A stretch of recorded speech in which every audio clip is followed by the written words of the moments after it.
Hello, I'm Hansi Parchment. You're watching Talawa TV with Crystal Davis. I think the uniqueness of the Reggae Girls is they embody the national motto of Jamaica, which is out of many one people. So when you look at the entirety of the Jamaica squad, you have dark-skinned girls, mixed-race girls, girls who have black and Asian in them. You also have the homegrown players, so like your Bunny Shaw, your Konya Plummer, your Den Blackwood. So what that means in terms of from a grassroots perspective is girls who are born in Jamaica can look at a Bunny Shaw and hear that authentic accent and say, you know, if Bunny can make it, then so can I. Once you hear that authenticity, that raw Jamaican accent, they should be able to look at a Bunny Shaw who's now our captain to say, if Bunny can do it, especially if you come from the same community, the same parish as her, if she can do it, then so can we. I want to give a big bless up to the Reggae girls out there. They ain't believe in us. John did. Reggae girls, keep winning, keep inspiring. I know you're going to be great out there. World Cup. Sadella Marley, number love. Bless up from DJ Khaled. And I'm representing for the Reggae girls. You know what I mean? Big up on yourself every time. Especially if you're qualifying for the World Cup back to back. You know what I mean? Sadella, big up yourself. One love every time. You know the thing go. Blessing off a flow like a river. Blessing off a flow like a river. What the Reggae girls do? Left them name night earth like a queen. Me have to big up the top soccer team. You know Massacre represent. Jamaica supporting every time. You know the thing go. Hello, I'm Hansi Parchment. You're watching Talawa TV with Crystal Davis. I feel like I'm from UK, you know. See the moonlights on the town. Whoa, I'm getting ready. Talawa TV is in the town. Whoa, I'm getting ready. Got a corner on the telephone. Yeah, this is the Ocean of the Messenger, and you're watching Talawa TV with the host and best Davis. Take it away. My Talawers, how are you all? Good afternoon, good evening, possibly good morning, all depends on where you are in the world. Welcome back to another live stream. Right, guys, I am so sorry for the delay. Kept you guys waiting there for, let's say, just over half an hour. I say just over half an hour, but waiting for an additional 30 minutes is a very long time. I think you guys understand by now that I tend to start my live stream 6 p.m. Jamaica time. There's going to be a slight change only because the clocks here in the UK is going backwards. So I think I'm either going to be starting at 5 p.m.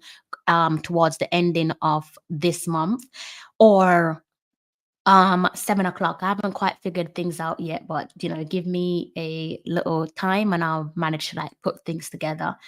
Let me know how I'm sounding there in the comments section. My speech looks a little bit delayed on my screen. I'm not sure if it is in the comments section, but do go ahead and let me know. The headline, guys.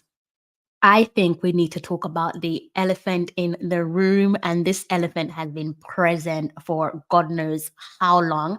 But I think finally, from where I'm concerned anyways, I'm going to be addressing the elephant in the room as it relates to the Reggae Boyz, and more importantly, last night's results against Honduras. And for those of you who missed that one, the game ended 0-0, stalemate at the office. That is the National Stadium there in Kingston, Jamaica. But nevertheless, it was job done. I know some people in the comments section, or maybe silently watching, or just football fans in general, not best pleased with what they saw last night. Again, I don't like how I'm looking on screen. I'm looking like I am just okay.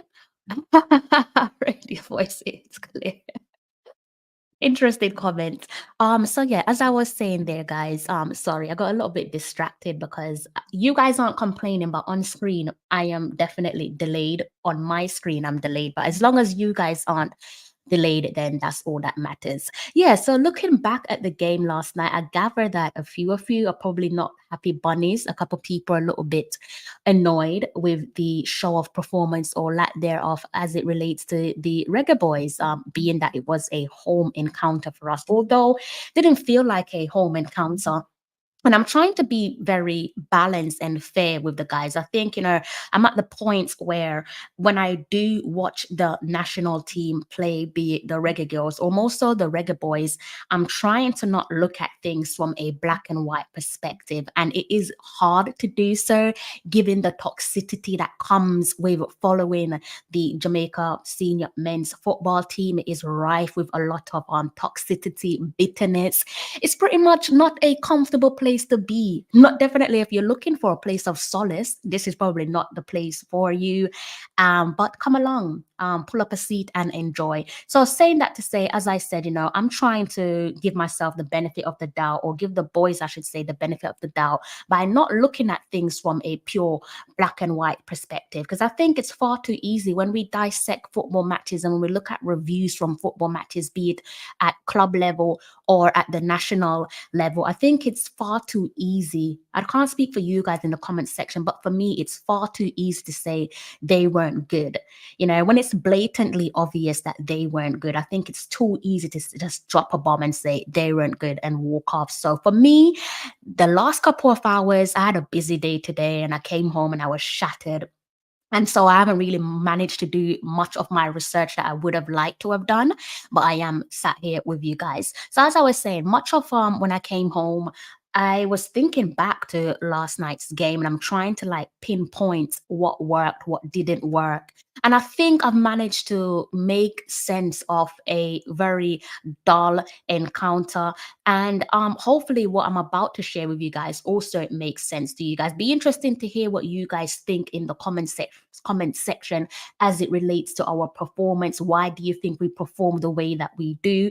And I do say the way that we do, not the way that we did, especially when it comes to playing at the national office, the national stadium. For me, the national stadium, obviously we call it the office. For those of you who are unaware, that is, what the office means. The office, that is where you go to get the job done. But I'm not being funny. I don't know. I think as things stand, I would probably rather work from home. Definitely where the Reggae Boys are concerned, I feel like we're better suited to working from home. And if you look at a string of results elsewhere, particularly when we played the reverse of this fixture in Honduras on their home soil, we performed better. I'm going to deep dive into all of that, but just scratching the surface.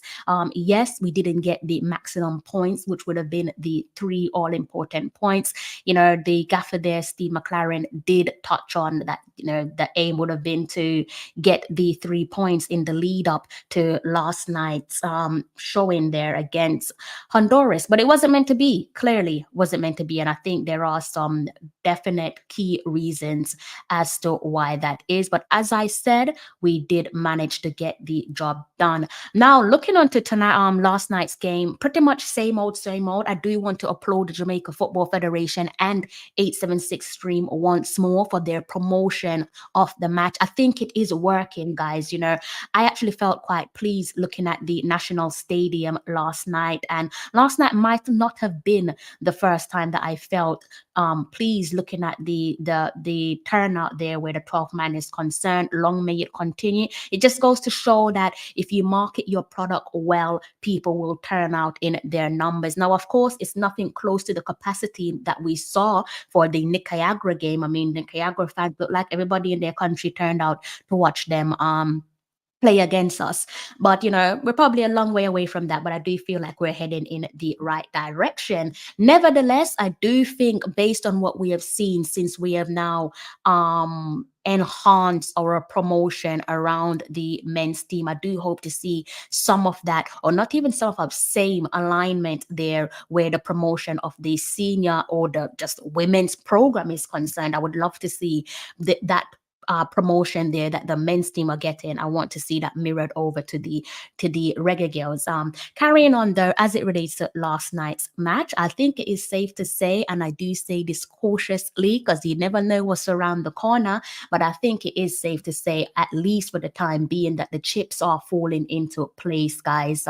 Spectators are slowly filling the stadiums. Long may it continue. We've seen this over the last couple of years, I believe, namely as it relates relates to athletics, but we're now seeing it with football, that leaders and entertainers are now coming into the stadium, and that could only be a good thing, as especially as it relates to entertainers. You know, in terms of leaders, we saw the Prime Minister Andrew Holness, opposition leader Mark Golding, Minister of Culture, Gender, Entertainment and Sport Olivia Grange, and in terms of artists, we saw Idonia and also Chris Martin. We know that the latter there are massive football fans showing up to support the Black, Gold and Green as it relates to the Reggae Boyz. So long may it continue. But in the midst of all of that wonderful support from the 12th man and the leaders and the entertainers, I personally feel, in spite of all of that, there is an enemy of progress that is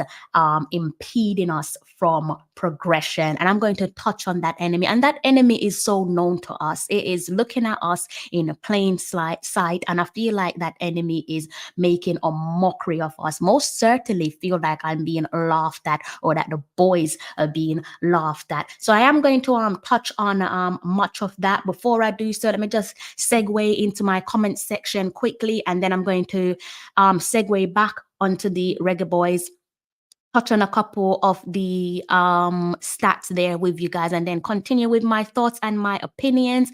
Big up RR, and also big up Dr. Kemperer as well. I think RR is familiar with Dr. Kemperer by now. I have said to you guys, do get familiar with his voice when he does make it a regular habit to commit himself to this unique space of ours. I think he's going to be a blessing to have in our space. Also, big up to DC. Yes, the match seemed fairly well attended for National Stadium and non-music concert event. Was big up yourself there, DC. Was a good look on a Monday as well. Of course, thank you for reminding me. That was Monday Night Football, guys, and I think we had a fair bit of turnout. Surround ourselves. We're obviously not a football country. We're more an athletics country, but hopefully by the grace of God, things will start to change for the better. Paul Watkins, good evening to yourself there, sir. I hope you're in good health. I hope all of you guys there in the comment section are in good health. DC says yes, good evening, good morning, and good afternoon, everyone. Hailings, Miss Crystal, Miss DC, big up yourself each and every time. I guess we could go ahead and look at the headline there. So, you know, those of you who are slowly filtering into the comment section and the live stream. By the way, do remember your manners if you're just tuning in. I hope you wiped your feet. More importantly, I do hope that you've kindly hit the like button. If you're new to the channel, do go ahead and hit the subscribe button. Now, enemy of progress. Yes, the enemy of progress is harming our football. You guys know who the enemy is, but I'm going to give us a brief reminder, give you a little nudge up the backside, because I kind of feel like we're talking about every single thing except the one thing that is hindering us. And at this point, I feel like there's arguments to say that it is the overarching factor as things stand with McClaren as the new head coach, with the positivity that we've seen in terms of the maturity, the lads there now doing the basics. They haven't really been giving us those schoolboy errors that we're so used to seeing. I think in the midst of all of that, positivity that we're seeing in terms of the improvement, the team looking a bit more pleasing on the eye, I do think that there is one factor for me anyhow, which is currently hindering us. So I guess, how do I start this off? Should I go ahead and bring up last night's results on screen? I kind of feel like that's where I need to be before I just go ahead and start segueing into multiple different areas. Let's see which one I can bring up first. Let's go ahead and look at that result there for you guys. Do bear with me. I do have a lot of results on my screen, so it is taking me a while to find the appropriate link to share with you all. Okay, so let's just go ahead. And also, I don't think I've said it. Last night's match meant that we finished top of our group, right? So we managed to top things off, and we're through to the quarterfinals. I don't think I echoed that. We're now through to the quarterfinals of the Concacaf Nations League. Back-to-back qualifications in the Concacaf Nations League quarterfinals. Long may it continue. I should think, given that we have the third place runners-up medal around our necks, players have definitely put that one in their back pockets from the last outing of the CONCACAF Nations League. I should think this time round we fancy ourselves going to the final and lifting the whole thing. But I, for one, I am definitely taking it step by step, not going to be getting ahead of myself. But don't allow me to rain on your parade. If you want to knock yourselves out and be overly or dramatically optimistic, hey, do your thing, to each their own. So you're obviously looking at the results from last night's game, 0-0. Couple of the key information there that I was focusing on stats wise, and it doesn't make for a pretty or positive reading. Key bits there for me is shots. Shots for Honduras, you would think that they were playing at home, is 13, and for Jamaica, 4 shots on target, 0 shots on target, 0 for Jamaica, and on target for Honduras they had 5. I'm going to do the should I do a comparison?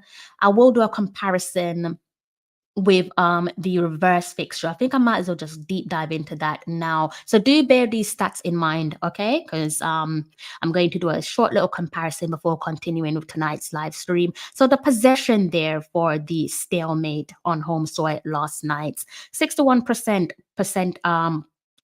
possession there for Jamaica in comparison to Honduras 39. Passes 447 for Jamaica, 229 for Honduras. Pass accuracy 83% for Jamaica and 76% for Honduras. Fouls 10 for Jamaica, 12 for Honduras. I don't think I need to go into the rest of these stats there. I think these are the most important ones at the top there that I was focusing on. I'm going to go ahead and share the reverse fixture for you guys. And I do promise that I'm not just saying this for argument's sake, to waste your time or to kill time. It does make sense. I'll go over and look at the reverse fixture played in the September window there with you guys. But before I do that, I have a own little enemy of progress of my own. It's preventing me from doing what I'm trying to do. So let's give this another spin, and let's just change the screen for you guys temporarily. All right, let's give that another spin. Seems to be a lot of enemy of progress, a lot these days, guys. Don't know what you guys make of that, but I hope you guys are not experiencing anything that I'm experiencing with my screen at the moment. All right, so you guys should see the reverse fixture. Again, this one was played in the September window.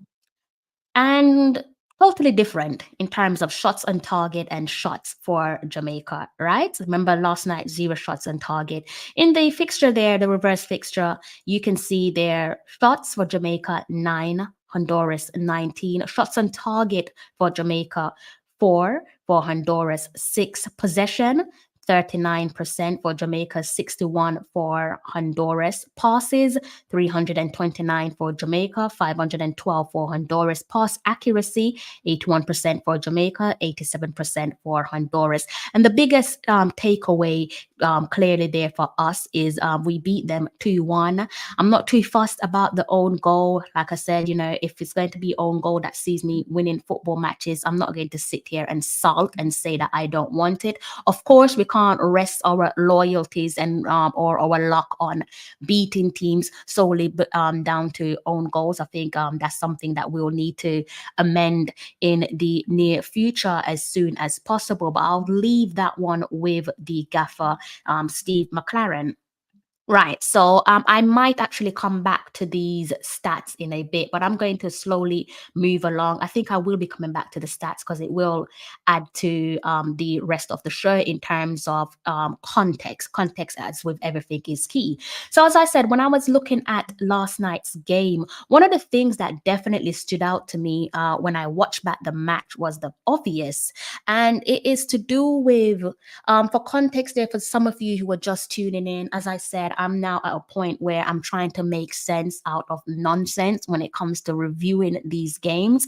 I'm not trying to look at things from a black and white perspective. So I think for me, one of the main things that stood out from last night's game was the obvious science of it all. You know, I don't know about you guys, but when I was growing up and being in school and so on, we looked at things like sports science. Science is something that is part of our everyday life, and it's something that we encounter every single day. And I think for sports and football, it's no different. It's part of the game. Sometimes you have to more times than ever you're playing through it or playing around it, right? More importantly, you try to find ways that would prevent the science from affecting your football. So one of the things that stood out to me last night, let's go ahead and remove this off screen because I don't want no one coming in thinking that we 1, 2, 1. Let's just go ahead and leave that one on screen. One of the things that I focused on last night was the humidity and the heat. I don't think it was possible for me to avoid the obvious there in regards to the heat and the humidity, and also trying to connect the dots where the science is concerned in terms of how does this affect the football and the quality of the football. And I know if you think back in hindsight, because it probably didn't stick out to you guys, but if you look back at it, look at the match in hindsight, this particular match played on home soil, you could see at periods during the game there that the heat was quite potent. Not in Jamaica, but the heat from a distance, you could see that it was quite potent. And you could tell that based on the fact that the lads there were sweating buckets. It was just buckets and buckets of sweats. If you were just tuning into the match, you probably would think that someone had dosed them in water. That was pure sweat. And I know some of you who are very into your football, especially Dr. Reed, as I said to you guys, is an actual doctor. So when you combine the two, being a doctor and a football, and being a follower of football, I think he probably understands more so with the point that I'm making in terms of we've seen with other games in the past, especially if you look at games being played at the National Stadium, that it's not uncommon for players to pick up cramps. And you see, even in last night's game, one of the Honduras players went down, and I think it might have been Joel Latibade. I can't remember if it was him, but I think he might have gone over and tried to help the Honduran player with their relieve their cramps. And I thought, okay, that's something that often just goes over my head. It pretty much more often than ever means nothing to me. But for some reason, last night game, it stood out to me in terms of it was more than one player that was drenched in sweat. So I thought to myself, how does the two correlate in terms of affecting your play on the football field? So I went off and I looked at some like wider reading and came to realize that the heat and the humidity can lead to a number of things. One of the things that we actually saw on display last night was cramps. So the heat and the humidity can lead to cramps. Another thing that you guys should probably already be aware of, that the heat can also in turn lead to a dip in performance. So that is the science of it all. I'm going to talk a little bit more about the heat and the humidity, but before I do that, I was reading an article through Fifth Pro. So I'm going to go ahead and bring that article up there. I like to share my readings with you guys. I don't just like to read and, not share stuff with you all. I do like to read and share my screen with you guys. So let's go ahead and see one of the findings there that I found. And I thought it was to be honest with you, this particular article and a couple of articles really helped me to analyze and dissect last night's match, right? And here's something that might mean something to you guys there. It says the human body maintains a constant core temperature that usually ranges from 36.1 degrees to 37.8 degrees. Extreme weather condition, especially heat and cold, trigger psychological responses that can damage health and performance. And the psychological response there for me stood out because it kind of touched on, or I should say, supported another one of my understanding or interpretation of the game. I was thinking to myself, the body does what the mind tells it to do, and that's going to make more sense as I go along in the show. But when I came across Fifth Pro and that little line of psychological responses there that it says right there in the first line or the bottom line that you guys are looking at, I thought to myself, okay, I might be onto something. Adding to the humidity, goes without saying, I'm sure you guys know this information already, but just a reminder, so that excessive sweating can make you lose too much water and electrolytes, and in doing so, that then causes things like your dehydration. So that's the reason why you see things like frequent water breaks, especially when we're playing at home, or another sport, another major tournament that you can think of is the World Cup, in particularly the one in Qatar, so the FIFA Men's World Cup of 2022. There's a reason why the players there have to take frequent hydration and water break, again, to prevent the body from dehydrating. And as I said, as it relates to that particular article there that you guys are looking at, in terms of the heat and the humidity, and that could obviously lead to muscle cramps, which I think we saw last night. We saw the player going down for Honduras. We've seen our players in the past go down with cramps, and I'm trying to connect the two and say, okay, the heat and the humidity is a contributing factor. So adding to the muscle cramps, we can get things such as fatigue, or I should say the players can get things such as fatigue. Now, worst case scenario, extreme heat can also lead to dangerous heat-related illnesses like your heat exhaustion, or worst case, touch wood, it doesn't happen to anyone, be it our players or the opponents, it could also lead to heat stroke. So saying that to say, I'm trying to contextualize stuff in terms of, obviously the worst case scenario didn't unfold last night. Mildly we saw cramps here and there. There's only one cramp that really stood out for me. But in terms of the fatigue as well, I think fatigue could most certainly have played a role in what we saw last night, adding to the humidity and the heat. But I will say, trying to spin this into something a little bit more balanced before I get onto the overarching reason why I think we played so poorly, which is probably not news to some of you. I think it's something that we've seen under other head coaches, and unless things change, I don't see how we're going to truly make the office feel like a home. I think for the away teams, they look more suited to our surrounding, which shouldn't be the case. And, again, that one is probably open to various interpretation. But I will say this before I forget, that games like these against your Honduras, I believe is a perfect game for our new recruits. And I'm sure, as the days, the weeks, and the months and the year goes by, especially because I'm looking at things as a succession plan, although I don't think Steve McClaren has a succession plan. I think his whole main goal is to take us to the FIFA Men's World Cup in 2026. I think if you look at life as long-term gratification, games like these suits our new recruits because it gives you, fortunately, that balanced physicality. There's no real rivalry there. I don't know how you guys feel about Honduras, but you could kind of see at different periods of the game some warm embrace between our players and the Honduras players, But I do think, as I said, it gives you that balanced perspective of what to expect when you play CONCACAF football, when you come into our region. So someone like Holgate, for example, welcome to CONCACAF with a game like Honduras, but it's a welcome to CONCACAF without the hostility, because we know we're going to be facing tougher opponents who are absolutely horrid to play against, and it will feel like you're locking horns. Last night's game, however, offered none of that. But I think when you look at players coming into the fold, funny enough, I think did Damari Gray not? This is what he said, right, in the pre-match press conference that he debuted against Honduras.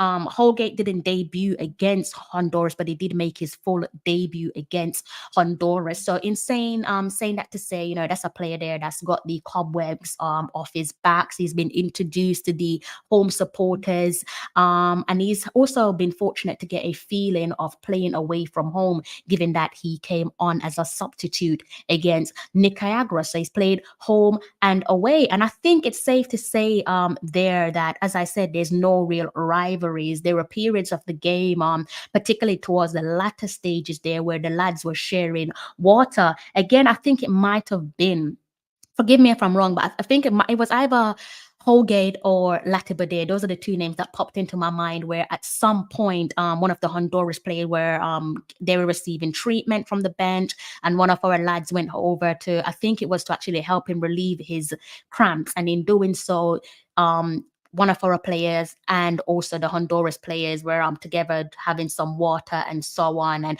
I don't see us doing that. It might mean nothing to you guys, but again, this just, you know, for me says these are the type of games that you want to introduce our players to. No real rivalry. I don't see us sharing water with Mexico or USA. Maybe the guys look at things differently, but for me, I definitely think we have a more fiercer rivalry with Mexico and also the USA as well. And, you know, again, in terms of this game being a balanced game to introduce new recruits, you saw players there towards the end, one of our players there swapping jerseys with one of the Honduras players.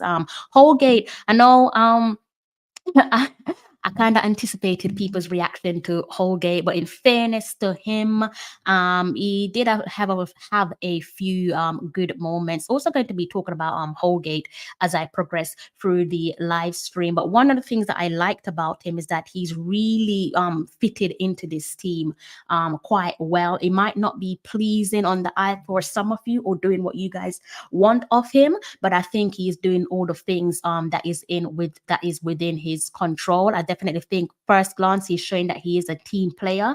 Just after the stroke of the 1-hour mark, you can see Holgate there going over to the coach. I think there might have been a tackle on Joel Latibade, and he went over to the match official, and verbally you can tell that you know he's asking him what's going on here. Isn't the player going to get a card and so on? So clearly, although he is a new recruit, first time being in the Reggae Boyz as a Jamaica international, he seems to be right at home. He seems to be settled, and I can only say that from my perspective. Now, adding to what I've said before I get onto the meat of the matter, the one thing that's just griping me, I will say this: that we are at least, or at least we should, take a moment to appreciate the little things, because it goes without saying the little things amount to something big. That's usually how football is played. That's usually how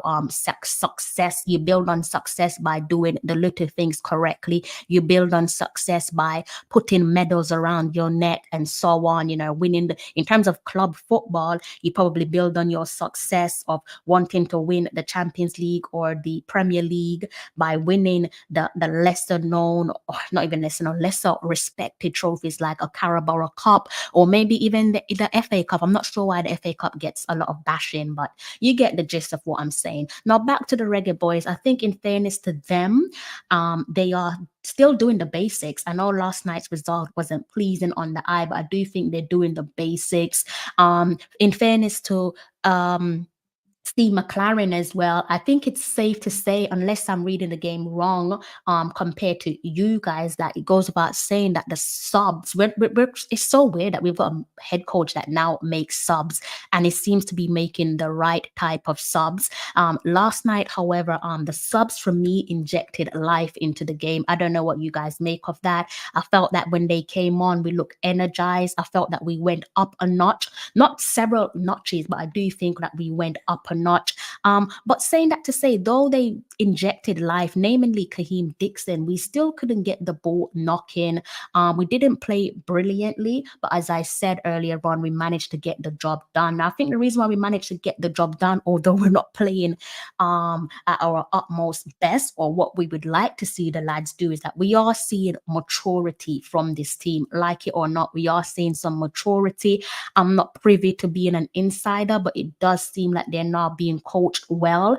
They're no longer for me an eyesore. Sometimes the Reggae Boyz are just doing my head in. Like, they were just unbelievable at times, but still stood by them, because that's my job as a 12th man, is to ride with them even when they're in the sticks, even when things are looking a little bit sticky. Still ride with them because they are my country at the end of the day. But as I said to you guys, information that you guys already know is that when you look at the makeup of our team and also McClaren, we have to give them their credit. I am expecting positive progression, because this is a group of lads, and McClaren, to be fair to him, that has tasted success, be it individual accolades for McClaren at club level, with FC20, and also I think it's Middlesbrough, and most certainly as an assistant manager at Manchester United, with arguably the greatest manager of all time, Sir Alex Ferguson. So he's been around and probably learned from one of the, not even one of the best, but for some people, the best manager in world football. Now, as it relates to the Reggae Boyz, combining the two, as I said to you guys, they've already tasted an ounce of success, and in doing so, managed to get third place in the Nations League. And it would have been the Nations League, obviously, before this one. Naturally, when you taste success, any winner, any person in their rightful mind just wants more. They want to add to their successes. We've had players away from the Reggae Boyz, a bit like McClaren, who's also tasted success with their respective clubs or previous clubs. Your Mikel Antonio Conference League.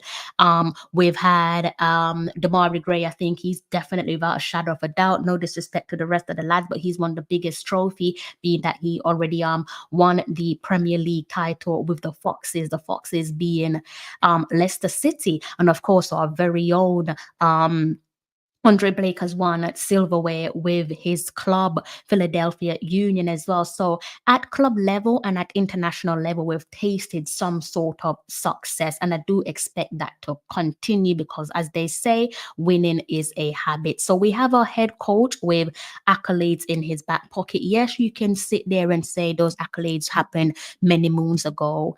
It does not really matter, does it? Because if you went to university or went through the school system and you graduated with your honors or your certificate, doesn't matter if that was 100 years ago, you still have it. No one can take it away from you.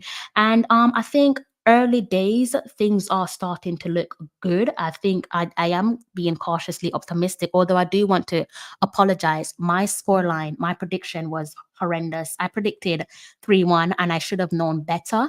I said I wouldn't get ahead of myself. I clearly got ahead of myself. And this, if I was a sprinter at the Olympics, I would have had a false start. I would have embarrassed Jamaica, because I definitely got ahead of myself last night. So I do apologize.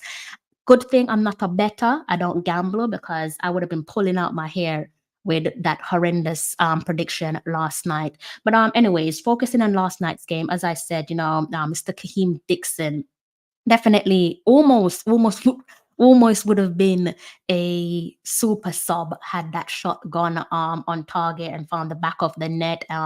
6 to 9 minutes? Memory served me well. I think that was our first real threatening chance. It just goes to show, it's taken us almost 70 minutes to be threatening on the opposition goal. And it says a lot, because obviously we're playing at home. Now, I think you guys know by now that when it comes to looking at football for me, I look at things in the first quarter. It's pretty much old habits because for me, it kind of tells me or gives me an idea as to how the duration of the match will pan out. It's just something that's embedded in my head. I don't know if I should get rid of it or not. By the way, comment section, I can't see you guys at the moment, but I am going to come into the comment section in a bit, okay? So yeah, going back. I looked at how I managed to put tonight's live stream together. I went back and I looked at the first quarter of the game, and I also focused on the first 45, pretty much because the second 45 is just like, I'm not going to do my head in. I already know what happened, but I wanted to understand what was going on in the first 45 and how it led us to the full-time score. So, couple of the notable takeaways there with, stating the obvious, Palmer and Antonio brought back into the fold. As I said, Holgate received his full debut. But I think by the 15th minute, as we edged closer towards the 20+ minute, I think it was written in the stars for me.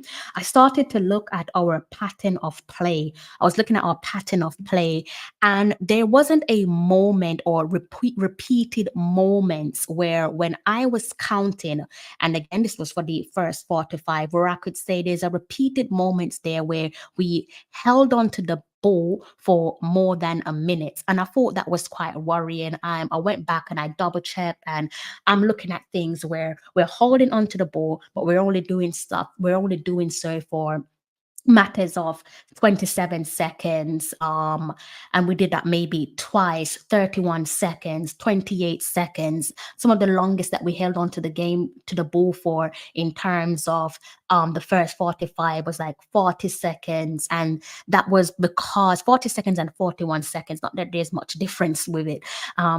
41 seconds and 40 seconds. And in those two moments there, I kind of paused and I looked back and I noticed that the reason when we went from 27 seconds to 40 seconds, the reason why we held onto the ball for 40 seconds and Honduras didn't get it is because Honduras were actually at that moment sitting back.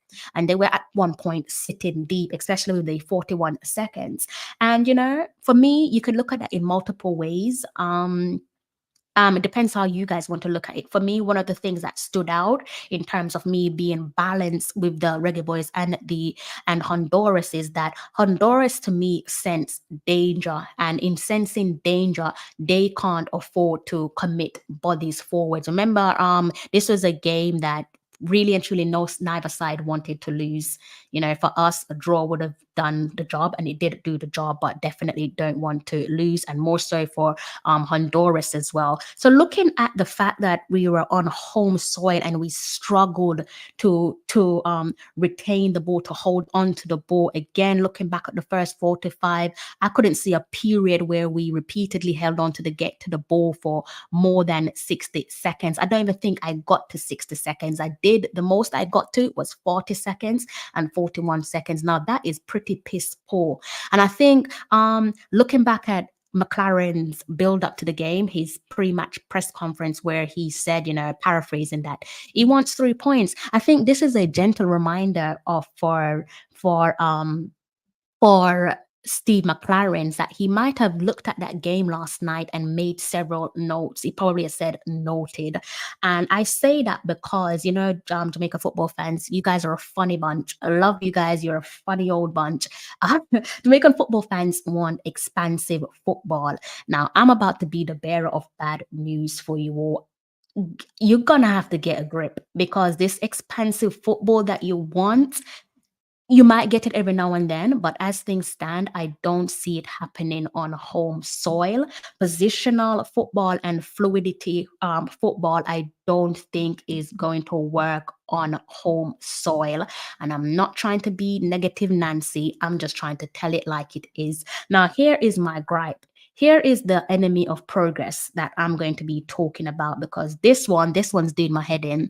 The enemy of progress, correct me if I'm wrong here, guys, but for me right now, the biggest enemy of progress that we're looking at is without a shadow of a doubt that bloody pitch. That pitch is driving me mad, and I feel like personally it is hindering our progression, massively hindering our progression. I'll give you guys an example, and I think this pretty much at this point I should have just stopped counting and just realized, okay, this is how it's looking. Again, Holgate, I did speak about Holgate at the start of the stream and in between. There was a moment inside, let's say the 3+ minutes, where Andre Blake had the ball at his feet and he passed it to Holgate, and Holgate attempted to play the ball forward and he slipped. And I was just like, oh God, that's not looking good. And then seconds later, paraphrasing, you can hear the commentator. Now, this is the commentator for CONCACAF. He's saying something along the lines of, the field looks okay. You only have to look if at a few different spots. It looks a bit worn. So I was thinking that kind of spells trouble. That does not look good. There's no secret that we did look different to what we saw against Nicaragua. And I know Nicaragua wasn't a game that was blew everyone away, because some of you are just so grumpy. Honestly, you need to move to the UK because you'd fit right in. Some of you are just hard to please and bloody grumpy. You belong in the UK. There's a little bit of a UK in some of you, right? And for me, as I said, the biggest hindrance right now in terms of us wanting to play flamboyant football. I know you guys want to see flashy football, because I feel like Jamaican football fans, they're so funny. A lot of them, maybe some of them look at football from a black and white perspective. So it's like the game isn't nice if they didn't see some salad, if they didn't see mana run down on the flank and mana dasher this and a dasher that. The game isn't nice to them. And of course, if you don't score a bag of goal, the game just isn't nice to them. But there's more to it than that. But yeah, focusing on the hindrance there, I think it's definitely a contributing factor to last night's result. Personally, I felt that it slowed down the game.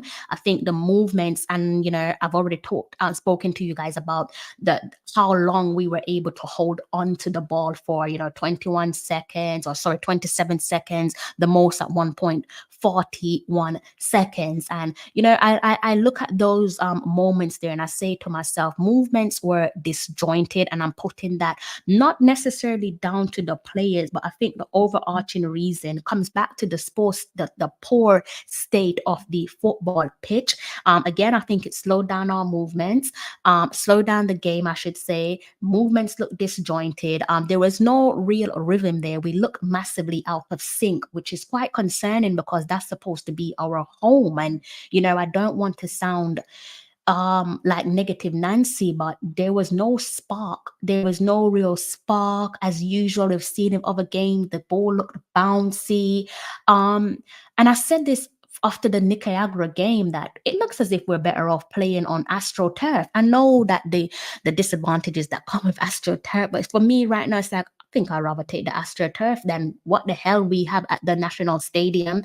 That's not even, you have grassroots football, local football. My local parks in my area have better football fields than at the National Stadium. It is atrocious. The stadium is, the pitch is so bad that I feel like the boys are playing against 14 men. It's a joke. I'm squinting my eyes. I'm like, am I seeing lumps in our pitch? Like, who is the gardener? Who's the groundsperson? The groundsperson deserves to be sacked. Whoever is in charge of the maintenance, they are nicking a living, because they're not doing their job, and I'm sure they're being paid for it. I think that the pitch as well, my biggest gripe is that it's doing a disservice to the players and also to the traveling supporters. And my heart does weep for the traveling supporters, because here we are, the Jamaica Football Federation and 876 Stream and a couple of the lads in New Media as well are doing a wonderful job at getting people into the stands, and they're showing up and they're being rewarded with piss poor performance. And I think much of that is outside of people's control, in terms of outside of the coach's control and outside of the players' control as well. And I look and I say to myself, whilst they probably would have done a risk assessment, CONCACAF must have done risk assessment. It is still a cause of concern. And I think, if things stand for me, I'm expecting myself to be infuriated. I'm expecting to see more long balls. I'm not expecting tiki-taka, because I think if you put Messi and Argentina on that bloody pitch, they would look subpar.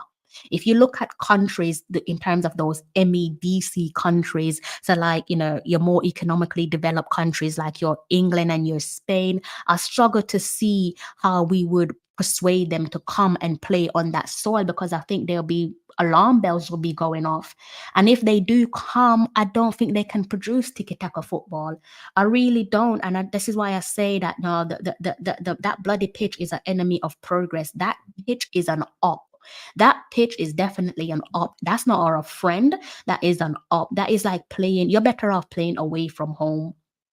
You are better off playing away from home. Now, the mind can be our best friend, and the mind can also be an enemy, because the mind can allow you to think of multiple negative thoughts. But in this case, I think the mind is actually doing a good job. Maybe we need to take caution to that when we're looking at the players, because I think the mind is actually protecting the players. I think their mind is telling them what their body should do, if that makes sense. So I think, considering that a few of these players, they're no longer spring chickens. They play for one of the best leagues in the world. They also play for a living.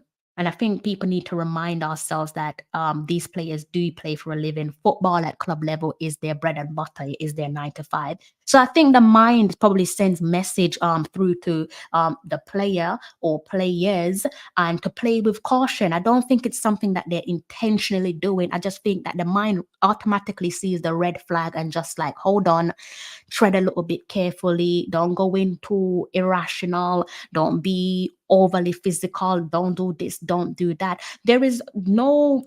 There's evidence to say where, that example of the mind thinking for the player and probably thinking a little bit too fast in terms of the mind and the body. And I think one player that stands out for me, has nothing to do with Jamaica football, is Jeremy Doku. When I watch Jeremy Doku, sometimes I kind of think that boy's mind is working faster than his feet.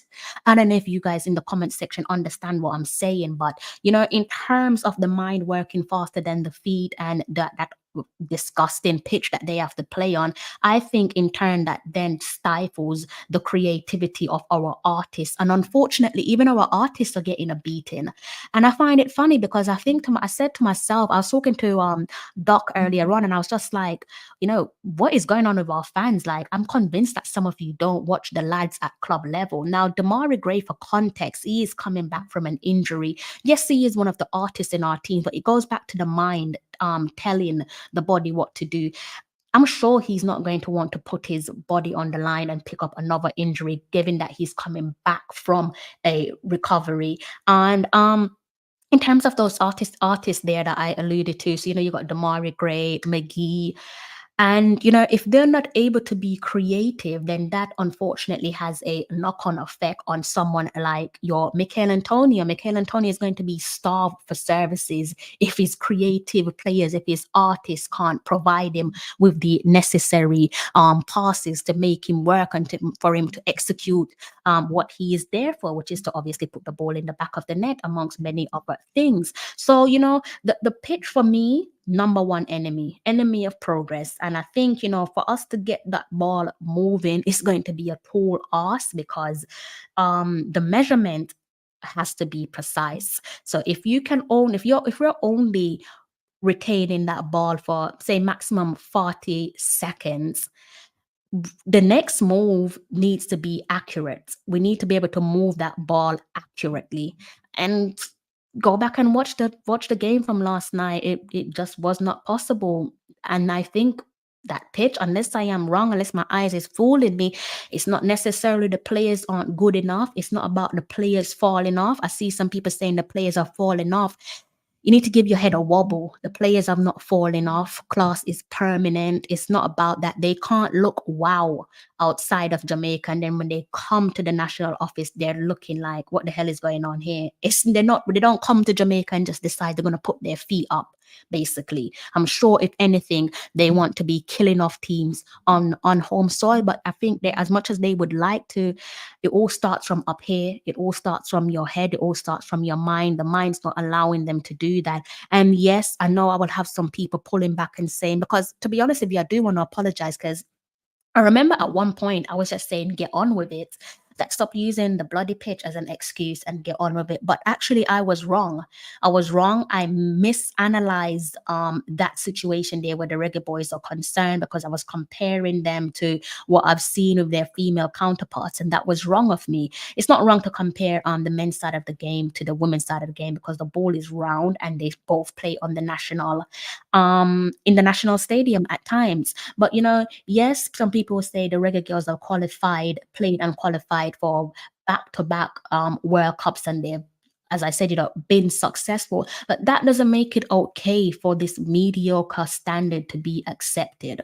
Just because they've managed to pull it off shouldn't be a case of us saying, well, the boys should be able to do it. I was wrong. I did previously think that, and going forward, I'm not going to be thinking like that, because it doesn't even make sense. Wrong is wrong. And yeah, that was one of the things there that definitely weighed on my mind when it comes to how we're looking and how we're playing. It just doesn't look good for us, I think. Yes, we are home and dry. We managed to do the job in terms of we have managed to, I guess I could go ahead and bring something up on screen for you guys. We have managed to do what we set out to do, which was to qualify for the quarterfinals right there on the screen. That is the ultimate goal. And for that, I say we qualified for the next round. We move, but perhaps move with caution, because unless we address this dire issue, this tiresome issue where the pitch is concerned, sorry, but we're going to be spending multiple live streams being miserable, unless we're just going to accept it and say nothing is going to change. If that is the case, you're going to have to reassess the type of football that you guys want to see. Maybe it's a case of when we come at home, you just have to get used to us relying on playing defensive football at home, because you can't really do much mind over matter, whichever way you guys want to put it. But let's remind ourselves that the players can't necessarily overcommit when it comes to playing on that field, because when this window is done, some of them are probably already making their way out of Jamaica, whenever that time comes for them to do so. Nevertheless, they have to come back and play football for their respective clubs. So they're not going to, as much as no one can question them and say you're not committed, because they are there. That's a sign of commitment, showing up. But showing up doesn't mean they should show up and be fools. Still act like you've got some sense. Still play your heart out, but do so cautiously. And I think that's what they're doing. Again, I don't think they're doing it intentionally. I think much of that comes from their mind thinking for them. Let me stick a pin in it, because I think I am talking too much. So let me just go ahead and see what you guys are saying in the comment section. Gunner's boss, good evening to yourself. Neil Day, no way. Oh, we Jamaica, we don't lose or draw to the. Well, we did. That's the fact of the matter. We definitely did. Who is the? I think you probably have caught wind to what I was saying. I felt the heat watching the game from 4K miles away. A few Honduras players were having trouble with cramps. Yeah, I saw, especially in particular, one of their players definitely having some issues there, or maybe it was one player. I saw, maybe there were more than one, but I definitely did see one. Gunner's boss says that's crap. The body is able to adapt to climate conditions. Athletes been operating in both climates, especially now with all see comments like these. I don't understand it, because yes, you can adapt, but how long does it take the body to adapt? How long does it take the body to adapt? And more importantly, you're still human beings. You can see their humidity and heat and what it does to the body in terms of players getting cramps. Do you want to wait for the players, God forbid, to have a heat stroke before you say, oh, actually, yeah, the humidity and the heat can hinder their performance? Oh, yes, they're fatigued. When they're fatigued, it's not because they're lazy. When you're fatigued, there is contributing factors as to why you're fatigued, and the heat and the humidity can play a role in you being fatigued. Me living in the UK for over 20 plus years, I still get cold. Me being born in Jamaica and go back to Jamaica, I still get hot. How do you explain that? Please do explain that to me. Nervousness can lead to cramp and fatigue too. I didn't know that. Thank you. Thank you for telling me that. Learned something new. Team selection was bad. The main reason why we played bad. That's probably part of the reason. Who would you have selected though? Who would you have selected? Climate and altitude can negatively. Let me go ahead and pop the link to tonight's show down in the comment section there, guys, and do feel free to jump on. I'm pretty sure you guys are aware of my rules already. Just keep it respectful. And this is coming from a doctor. He's a doctor, guys, so I'm going to trust what the doctor is saying. Holgate was breathing hard after 37 minutes, man, boss. We don't have time to look at players. All these games is in preparation for World Cup. Gelling time now, not experiments. Do you think the national field is an obstacle that hinders growth, progress, achievement, goals, or objectives? I think all of the above. We got lucky to get a draw. The team played really bad. McGee, I wouldn't say McGee isn't ready for big league football. I think we have to look at things again, to each their own, but we do have to look at things with context. Who didn't press like as you enter the palace? Press it off. The biggest mistake of coach is to start McGee and Paul.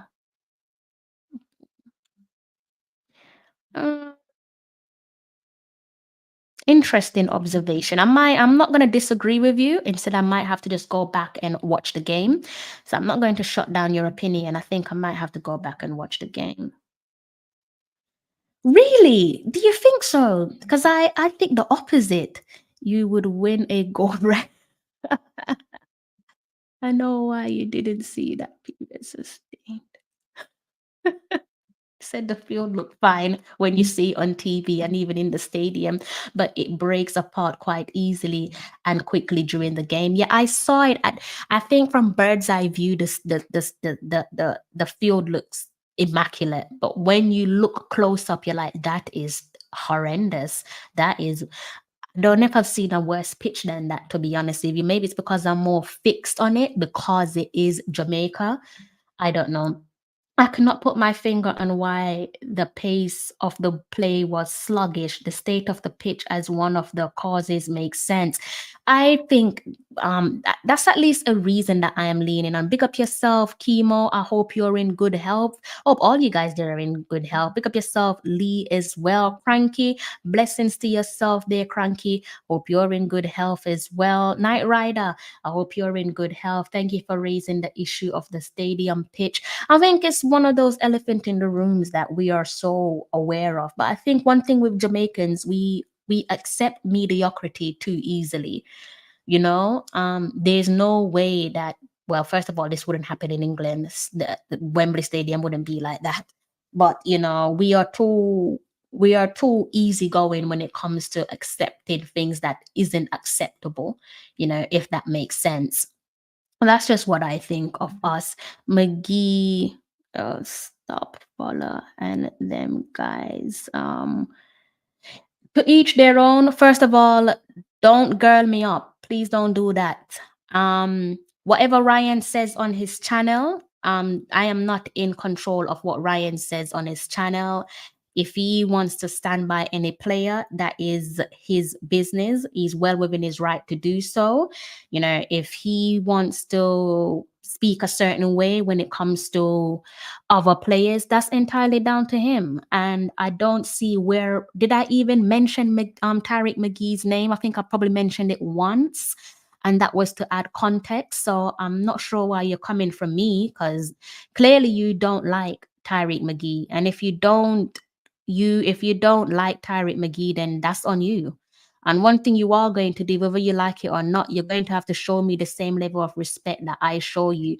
So none of this little cheeky business. I'm not the one. I've told you guys several times before, I am not the one. If you can't respect me, then stay away from my platform. Okay? Stay away from the platform. If you can't have manners and respect, just stay away. Okay, because I'm not the one to do foolishness with. All right, to each their own. I'm willing to respect you guys' opinion there in the comment section, but also have respect for me as well. Okay, because I don't come on here and disrespect you guys, so please don't do it with me. Okay, let me know what you guys make of what's been said. I did manage to wrap that all up within 60 minutes. So that was pretty impressive for me anyway. So let me know what you guys make at the comment section there. Oh, you know what? Let me just do something, man. Let me just put him in timeout because he's just acting like an idiot. So let me just put him in timeout. He's being a fool, sir. I'm gonna put that idiot in timeout. And if he comes back and starts talking rubbish, I'm just gonna delete him. Because one thing I'm not gonna do is you're not gonna come on here and just girl me up with your illiterate self. It's not going to happen. All right. So welcome back the two lads there from my last few live streams, the doctor and also Jordan. How are you, lads? Good. Good. Can you hear me? I can.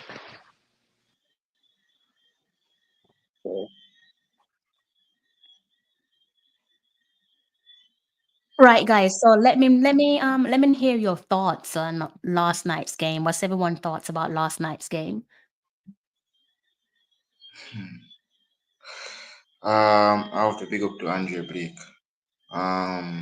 He's man of the match twice, back to back. So yeah, big up to him.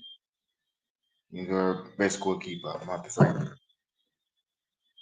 Nice. How did your live stream go? Because you said you was streaming, you was in a Yeah, live watch along, right? it was good. It was good, and I got 1K views last night after I finished the stream. So yeah. So the first half was boring, but well, I still enjoy the game while doing the stream. Yeah.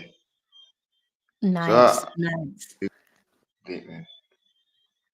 nice. And for yourself, Doc, how you feel about last night's game? As good as the previous two games, I guess. Nothing really surprised me about last night game, to be honest with you. So it's not like I'm really surprised, and it's not like I'm, you left wanting more. It's just like I didn't know what to expect. So things kind of play out the way how I expected it. Did you say things didn't play out? I think I lost you there for a second. Or did you say it did play out? I said things played out the way I sort of expected it. Oh, interesting. Why is that? Why would you like expect it? Or I should say, why did your expectations come to fruition? Yeah, well, first of all is I just want to say that when we play other teams, we almost seem to forget that there's another team on the field and they get to play football as well. So we're always wanting to be the dominant force. We always want to be the one that is, creating the chances, scoring the goals and stuff like that. And a lot of times we sort of forget that there's another team that is there that is actively influencing the game. So it's not like Honduras is one of them small European nations that's just starting to play football. Central American football has been one of our Achilles heel for quite some time, and the way how they play always annoys me, but they are a force to reckon with. Definitely. Definitely. Definitely. That I think it's you usually get that in CONCACAF. It's very rarely where you go up against a team that doesn't have some frustration to their game, namely where the physical element is concerned. Yeah, I do. I agree. Especially when you play in Central America, but they always come to Jamaica and perform very, very well. And I think part of the reason is a lot of times we consider ourselves as maybe like the fourth best team in CONCACAF. So Mm-hmm. people will always want to raise their game, and the Central Americans in particular will always want to raise their game. Well, not fourth, probably like fifth now, maybe sixth. Panama and Costa Rica rank above us, but Yeah, they'll always want to raise their game. And it happens with Guatemala, it happens with Nicaragua, it happens with Honduras all the time. yeah. So yeah, from that standpoint, it never really shocked me about the outcome of the game. Okay, I'm gonna be that annoying friend. I'm gonna ask you to do something, and you probably know what I'm gonna ask you. I want you to like talk. I'm so sorry, Doc, but Yeah. you're a doctor, so I've got to exploit you. So Okay. talk to me. Talk to me about the science, like of the game, like from as you as a doctor, and Yeah. how things like the science in terms of the humidity and the Yeah. heat can have a contributing factor to how we play. Yeah. So as you know, I don't live in Jamaica, right? Mm. But Yeah. every time I go there, the first thing that hits me is just the heat. And it's Yeah. almost that Yes. Yes. stifling feeling when you're walking. So imagine just walking along, and you have that stifling feeling and that very hot feeling. So imagine playing with that. Imagine trying to run with that feeling. It's hard to get it's hard to get a breath, right? And over time, what happens is that your muscles start to cramp. That is why FIFA introduced this thing, particularly in the Qatar World Cup, where you had to stop after like 25 minutes or so to get a water break, to get a cool, not even water break, they call it a cooling break, Yeah. so that Exactly. you can get in some fluids that you've lost from that heat, as well as kind of cool your body temperature down a little bit. Yeah. The if you look at it on a microscopic level, if you're too cold, your body won't work as it's supposed to. If you're too hot, it's the same thing. You have to have that right medium. So like about 30-35 degrees Celsius is sort of like that right medium where your body tends to work. So yeah, it's one of those things where if you think about yourself, how you feel in the heat, just multiply that by 10 or 15 or even 20 times when you consider how these guys are playing through that situation. Yeah, I thought so because one of the in terms of the humidity and the heat, it just reminds me of when we're dealing with things like your World Cup. And you always have those hydration break. Namely, the one that stands out to me the most is the most recent World Cup where the men's team was concerned. Qatar, evidently they needed water break, and that was done as a precaution. So I'm not saying it is yesterday's result is the main reason. The heat and the humidity is the main reason pertaining to how the match ended, but I definitely think it's a contributing factor that oftentimes gets overlooked. Yeah, for sure. It's not an excuse, but it's a fact. And I'm glad you said that. Hear that, guys? Now, he is a doctor. This is not no fluke. Yeah. I've said it time and time again. He is a doctor. So if he's saying that it's a fact, I'm going to lean with him. I've already done my research, but now that he's backing up what I said to you guys, I most certainly will be leaning on him. Sorry to interject, Doc. Yeah, no worries. But yeah, it's not an excuse. It should never be an excuse. But it's a factor. It's a Yeah. fact of, for example, when you play at altitudes, that shouldn't be an excuse, but it's also a fact It's one of the Yeah. situations that you have to manage, just like an injury to any player, just like stoppages in football games. You know it's gonna happen. You just have to manage it. And part of managing any football game is managing the factors that influence these football games as well. So it's not just putting 11 guys or putting 22 guys on the pitch and say, go run and kick the ball. There are other factors that are surrounding the football that you have to also take into consideration. And environment and heat and cold and altitude, these are all factors that influence football games as well. 100%, 100%. What do you make of the gaffer so far? Or I think again, what do you make of Steve McClaren so far, and also Holgate? What do you make of Holgate's cameo and his full debut? Yeah, let's start with Holgate because I actually made a couple of notes during the game, right? And I can read what I have here. So if I can bring it, 37 minutes, Holgate boss. So obviously there was some issue with getting acclimatized with the whole situation, the whole climate and the heat and the humidity and whatnot. But separate and apart from that, so I also made a note of something that I picked up with Holgate as well. So on minute 22, I noticed that he played 4 or 5 long passes, which didn't really hit anybody. Yeah.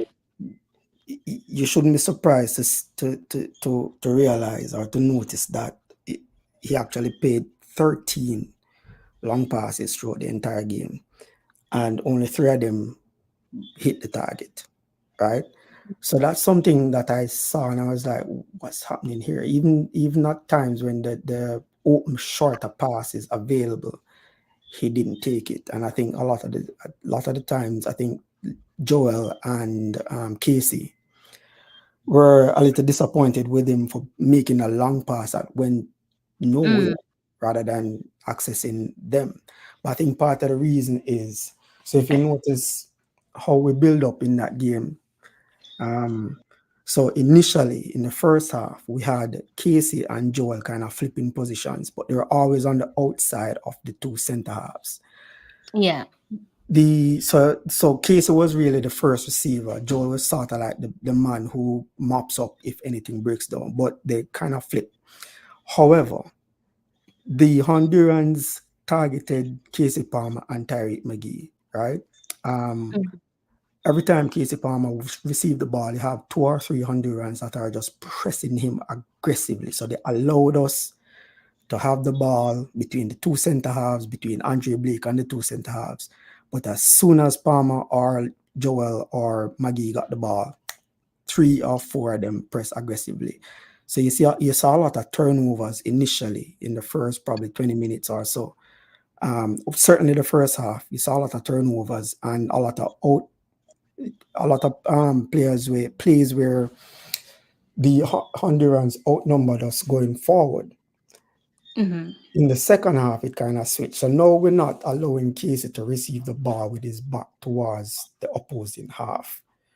We've now put Joel in sort of like receiving the ball in between the 2 center halves. So now he's receiving with his ball, with his back turned towards Blake, but receiving it going forward. So now he can access the pitch. So now when that happens, the Honduras was like, yeah, should I press him or should I back off kind of thing? So that's when we started having a little bit more control in the midfield. And the turnovers and the counterattacks were not as prominent in the second half because we made a small little switch. And that's probably why Holgate stopped making those long passes as well, right? Yeah. So those are some of the things. But in terms of how the gaffer set up, I think he has an idea of what he wants and how he wants to do it. It may not be readily apparent to a lot of people, but as long as he knows what he wants to do and how he wants to do it, I think he is well within his right as the man who is seeing it in training or trying to implement a particular style of play to implement it, Yeah. and hope it works out. We as Jamaicans, we always want this nice looking tiki taka pass and move kind of football, but I don't think we're ready for it. I don't. When Yeah. ready, we forget those tiki taka football, namely in the on the national stadium. Before I continue that, big up yourself, Dre Anyweather Sports. If you guys aren't familiar to Dre Anyweather Sports, do head over to his channel and kind of hit the like and subscribe button. Big up yourself, Rich Post Sports as well. If you guys are not familiar with his platform, do head over to his platform and hit the like and subscribe button. Big up all of you guys there in the comment section. And the more you insult me, the more I sit and smile, and the more I mute you. Every time you come at me with an insult, I'm going to mute you, put you in timeout, like the naughty little boy that you are. Back over to Doc and also Jordan. Don't be afraid to just chime in whenever you feel like it, okay? It's not just a two-way conversation with myself and Doc. Do feel free Yeah, to just I was whenever, just okay? listening to him No, no, talking no. about. You don't So have to turn on. You don't have to turn on your camera. You could turn it back off if you wanted to. If you're doing something in the background, that's fine. What I'm saying is you can do what you want in the background and chime in whenever you feel like it. Okay. I don't want you to feel left out. So just talk whenever you feel like it. Okay. yeah, so I was listening to him talking about Mason Holgate. That's why I was taking just listening to him what he was saying. Okay. Fair enough. Back over to you then, Doc. Yeah, big up Dre anyway. I always listen to him in videos and stuff. I don't know him personally, but yeah, I always listen He's to a his Chelsea video. fan. Just putting it out there. Yeah. Yeah. So as long as coach is as long as he has a plan in place of how Yeah. he wants to play, and I think that's the more important thing, the structure. And I always think about football as sort of like chess, right? There is sort of like there's a set structure in how you approach a football game, and then you make the moves, or you move the chess pieces, or you move the players around to invoke certain reactions in the opponents in order to um, I guess invoke some sort of error so that Mhm. you can exploit these errors. And I think the coach has that structure in mind, and you can see it. You can see it in how we build. I think I said it in the last video. I've never seen Andre Blake touch the ball or play the ball so many times on a football pitch for Jamaica. Mhm. And I still shake every time the ball there in foot because I know say I'm not really that, you know, you know. But Yeah. yeah, he does it, and the coach talk about being brave, being willing to want the ball in certain areas, Yeah. and I've seen that from certainly from our defense line, and I don't think the midfielders have shone away either. I think as somebody pointed out in the chat, the coach made mention that we have miles to go in terms of how Yeah. how we need to apply ourselves, because I really don't think we're at the level of a Mexico or even a USA as yet.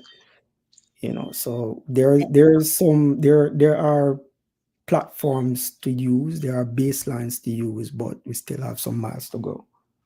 100%. In terms of that, actually, let me see, Jordan. Jordan, do you have anything you want to add on to what's been said so far? Yeah, that Mason, yeah, Mason Holgate. I know him very well. He's one of my neighbor rivals in the Premier League, Everton. But yeah, so I'm familiar with him. So uh, and yeah, he's getting used to the team, but he needs to more get familiar. He might eat and Pinnock, but making his debut in national stadium. I was surprised to see him start for the first time in the color of green and black. Black and gold. So yeah, and that pass is, well, he's trying. He's trying. I can see that he was really trying his best to pass it, but he needs to do more of that passing. with the national team. But yeah, I'm still happy for him. I think you're touching on a good point there, both of you actually with Holgate and his passing. I think that probably, in fairness to him, starts by getting those necessary accumulation in minutes at club level. You know that we know that he's in the championship with West Brom on loan. So Yeah, I hopefully, think Crystal, to interject, yeah, I actually looked at that when I saw the starting lineup, and I didn't when we say 30 minutes, 37 minutes in boss, I think part of the reason is because he hasn't played much, right? yeah, So his last competitive game was only a few minutes versus Brighton in August before he yeah, moved to West Brom, right? So yeah, he hasn't really played that very many minutes. So, which is why I was surprised that he was given a start, because I thought yeah. there are other players that were available that could have done that. Richard King, for example. You Yeah, know, you just pointed something out to me, Doc, and it's probably nitpicking, but this is where I look at McClaren a little bit and I'm like, you're really setting yourself up here because he already touched on it in his, I think it was the press conference leading up to the Nicaragua game, paraphrasing that. He would be looking at players in terms of the selection, their players accumulating minutes at club level. Now, people probably look at him, those who are not a fan of McClaren, look and well say, quite clearly with how you've pointed out Mason Holgate there that he's not, accumulating those necessary minutes there at West Brom. So it's an intriguing selection there from McClaren. Probably one that he might want to tread carefully with. If not, people are going to be looking at him and saying that he's a bit of a hypocrite. RR says, may I ask Doc a question? You are more than welcome to ask him a question. Fire away, and I will bring it up on screen. With Holgate situation with them long ball, is it instructions from the coach? I think yeah, that's a I think that's question a there. good question. I think that's a good question, and it's something that I thought about last night as well. Was it something that he was told to do?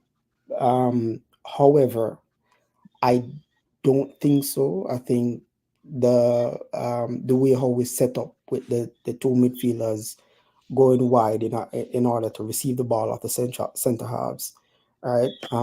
It creates, rather than taking the ball long with long distances, you have shorter distances to play the ball, and that will invoke some sort of movement or some sort of jump. If you notice, Holgate, when he had the ball, even Ethan had it a couple of times as well, is that they were literally just waiting for somebody to jump, for Yeah, somebody to come towards them. When that happens, it opens up space for the midfielders to either go inside to receive or come wide to receive. The thing is that I think Mason might have thought a couple of times when he played it short, because they were pressing so aggressively on our midfielders. I think he might have thought, nah, it's probably safer if I kind of hit it long, because the line has moved up and Mikel Antonio is there and Damara Gray is also there, that can get in behind the Honduran backline. But it probably needed a little bit more cutting edge or accuracy with those long passes. yeah. But I don't think it was down to coaches. I don't think it was solely down to what the coaches told him to do. I think it was something that he felt he needed to do based on the game state. Yes, I'm so God, you hit the nail on the head. You took the words out of my mouth. I don't think I need to elaborate. I think you're right there. The state of the game, I think definitely altered in-game management. Whatever plan is, it's one thing working with what the gaffer tells them, and I'm sure they follow that to the best of their ability. But sometimes those plans go out the window. And I think Yeah, for someone like Holgate, not making excuses for him, but this being his full debut, and he's doing so on home soil, I think he probably realized quickly, given the state of the game, that he has to just improvise, just come up with something new. And yeah, all the best players are able to do that, or professional players are able to do exactly that without being instructed. Yeah, Unkunku makes a good point as well that, Andre Blake's pass accuracy is 97%. I think he had something like 40, 45 touches on the ball or something of the sort, Yeah. which is unheard of for a Jamaican team, right? But the problem with Andre Blake having the ball is that you really don't want to put him in a situation where you invite pressure onto him, um, because we know he's probably the best goalkeeper in Concacaf in terms of handling, in terms of making a save, but not the best with his feet. But so all of those 97% pass accuracy is really short passes, and it comes from being brave and being able to pass between the center halves and himself. So it's always one center half. Remember, you always are a free man, right? So one center half is always going to be free. It's a matter of just finding him rather than kicking it long. And I think maybe that's what Holgate was thinking. Maybe the pass wasn't on. Maybe he saw that the Hondurans were pressing aggressively on the midfield, and that he thought that maybe it's probably easier or better to just get it long. But maybe in the coach's mind, I think he's probably saying to himself, boy, I wish Holgate would have been a little braver in terms of selecting the types of passes that he wanted to execute. And maybe that would have insight the Hondurans into a little bit more error. I see someone there's sorry to interject there, Doc. I see someone in my studio shower curtain boss. I see that you've just turned off your camera. I'm not sure if that means you're no longer interested in coming on. But if you are, then please go ahead and turn on your camera for me. I'm a little bit hesitant because I've never seen you before. He's left the studio. I'm wondering if he was someone else. I was a little bit hesitant to bring him on screen. I've already said that when it comes to bringing people on screen, I'm a little bit hesitant to bring certain people on because I don't know what they're capable of saying, and I don't want them to. It's one thing insulting me. I might respond, I might not respond, but if you insult my panelists, I definitely will be responding to you. And I can't tell you how that response will go down. But yeah, he's now exited the studio.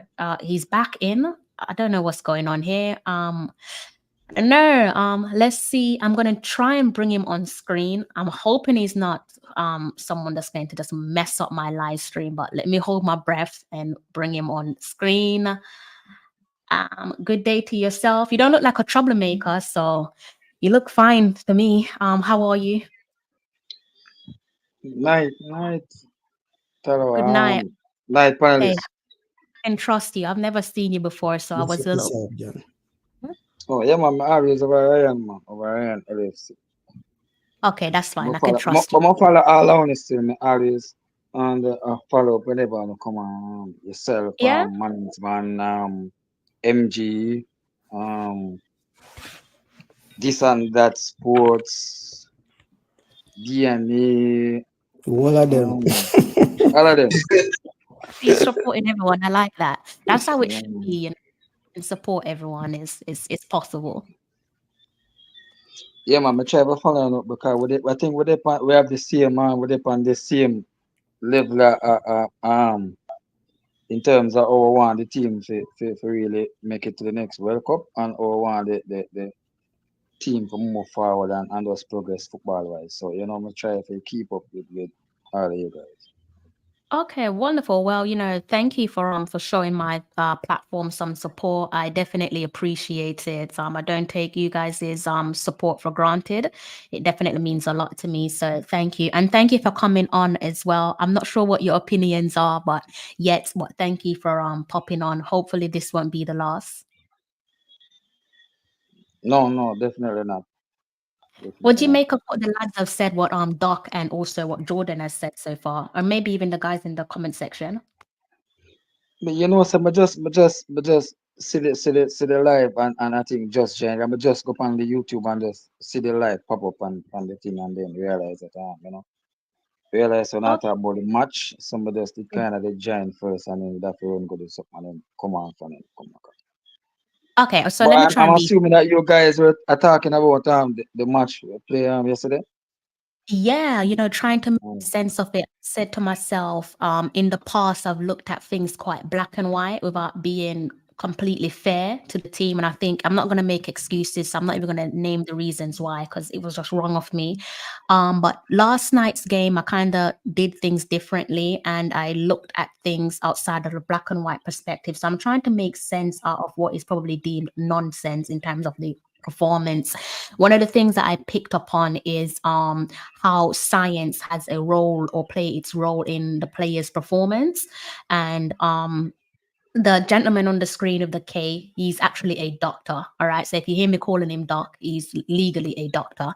So I did some research and he supported the findings in the sense that the humidity and the heat can play a contributing factor into the player's performance. Players due to the heat and the humidity can pick up things like cramps. Subsequently, God forbid, it could lead to things like heat strokes, for example. I know in the game, in particularly one of the Honduras players had some sort of cramps. Now, I'm not privy to certain information. I don't know if that was in relation to the heat and the humidity. Saying that to say, I think sometimes for me, it is good to look at different parts of the games rather than saying, oh, they played bad simply because they were just bad. No, for me, there's a reasons why they played bad. For me, the overarching reason pertaining to last night's poor performance, unfortunately, is the state of the field. I feel like the field for us is like you're playing against 14 men. I feel like the field right. Yes, I feel like the field right now is the real enemy of progress. But I don't know what you make of what I've just said. We kind of have a different viewpoint still. Um, Mm-hmm. but now blame the field. I mean, we Yeah, know already the conditions of the field, yeah. but I think the other teams who play us on the field play on the same field to and seem to move the ball well. So Honduras, Honduras moved the ball well last night. yeah, man. You think so? Honduras came out, of course. There are a lot of times when they pass 1-2s around 2 and 3 of us and us move through where two players make 1-2 and then break through 3-4 players few Hmm. times in the game. Hmm. So I'm not gonna blame the field. I mean the field are not the best. We know that already. But I think Yeah. majority of these players play in the same conditions numerous of times. Majority of the team. When you look on the team, Lati play on the field more than once. Majority of the team, Pinnock, Gregory, Lembiki, so majority of the players they play on the field. Do you But think it's what sorry to interject. Do you think it's a case of mind over matter? Because that was one of the things that I touched on as well, that sometimes it might not be a case of the players aren't committed, but maybe it's a case of their mind has recognized. Yeah, I what you said does hold water in terms of the lads have played on the field before. That definitely holds water. But could it be something also adding to that? And the two can coexist, that their mind is probably telling them that they've spotted some sort of danger or risk assessment, and it's just not aligning with what their body should be doing in terms of how they attack the game. And let's bear in mind, I don't know about Honduras, and I'm not trying to look down on them. Definitely not what I'm trying to do is, but the lads I think play for clubs or leagues that's perhaps more notably known or more respected than the Honduras team, right? From an outsider looking on, that doesn't give them an excuse or a right to say, okay, I'm not going to attack the game in the same way that Honduras does or did. But I think that's probably something else that you can probably analyze. for me, because I was at the game, Oh, I nice. I pick up there are a lot of positives in the game. Mm, And I think for this coach, I think we still have room for him for go and watch this. All right, for this coach. All right, so we talk about the positive of my sister part. So positive. I think we really are trying to put the ball on the ground now compared to previous times. Like really, that's a big positive. Um, Two, I think this coach really trying for him now try for put what you call it now square pegs in a round hole. He really try to find the pieces them for. If you look on the team last night, I mean this except for the structure where them go to it, I think it's a 4-3-3 or sometimes go to a 4-2-3-1. And then you know the formation kind of change in attack. The way it changing in attack, but the players were there. Everybody there them for me, the players them there them rightful position except maybe Lati, who I think we know already say he's not a CDM. But I think Maggie, Casey Palmer basically did a play in the natural position, right? The left back, the right back, the centre backs, the wingers, then the striker. It's a natural position. It's I haven't structure, seen my it. boss. It's structure. Yeah?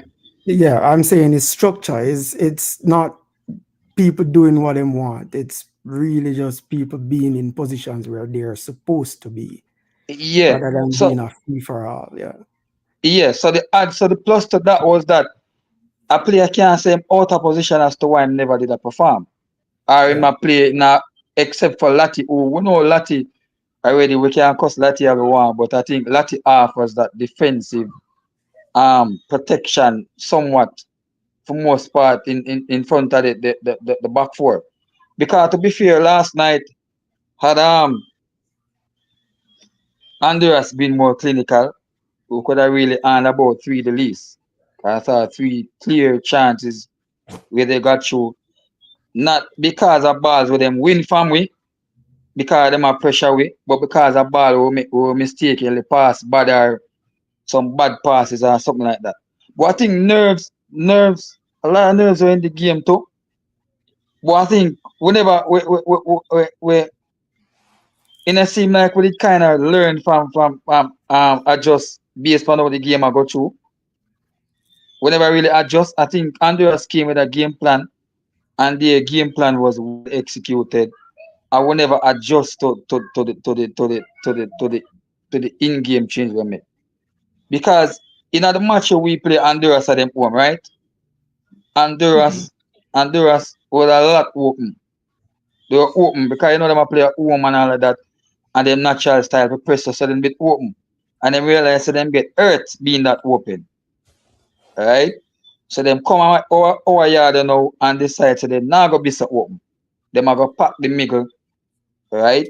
And force us to play upon the wing. And then when we get it on the wing, them double team us on the wing and ensure that we get as less square wins as possible, which work for them. Them never press us like that they did in Honduras.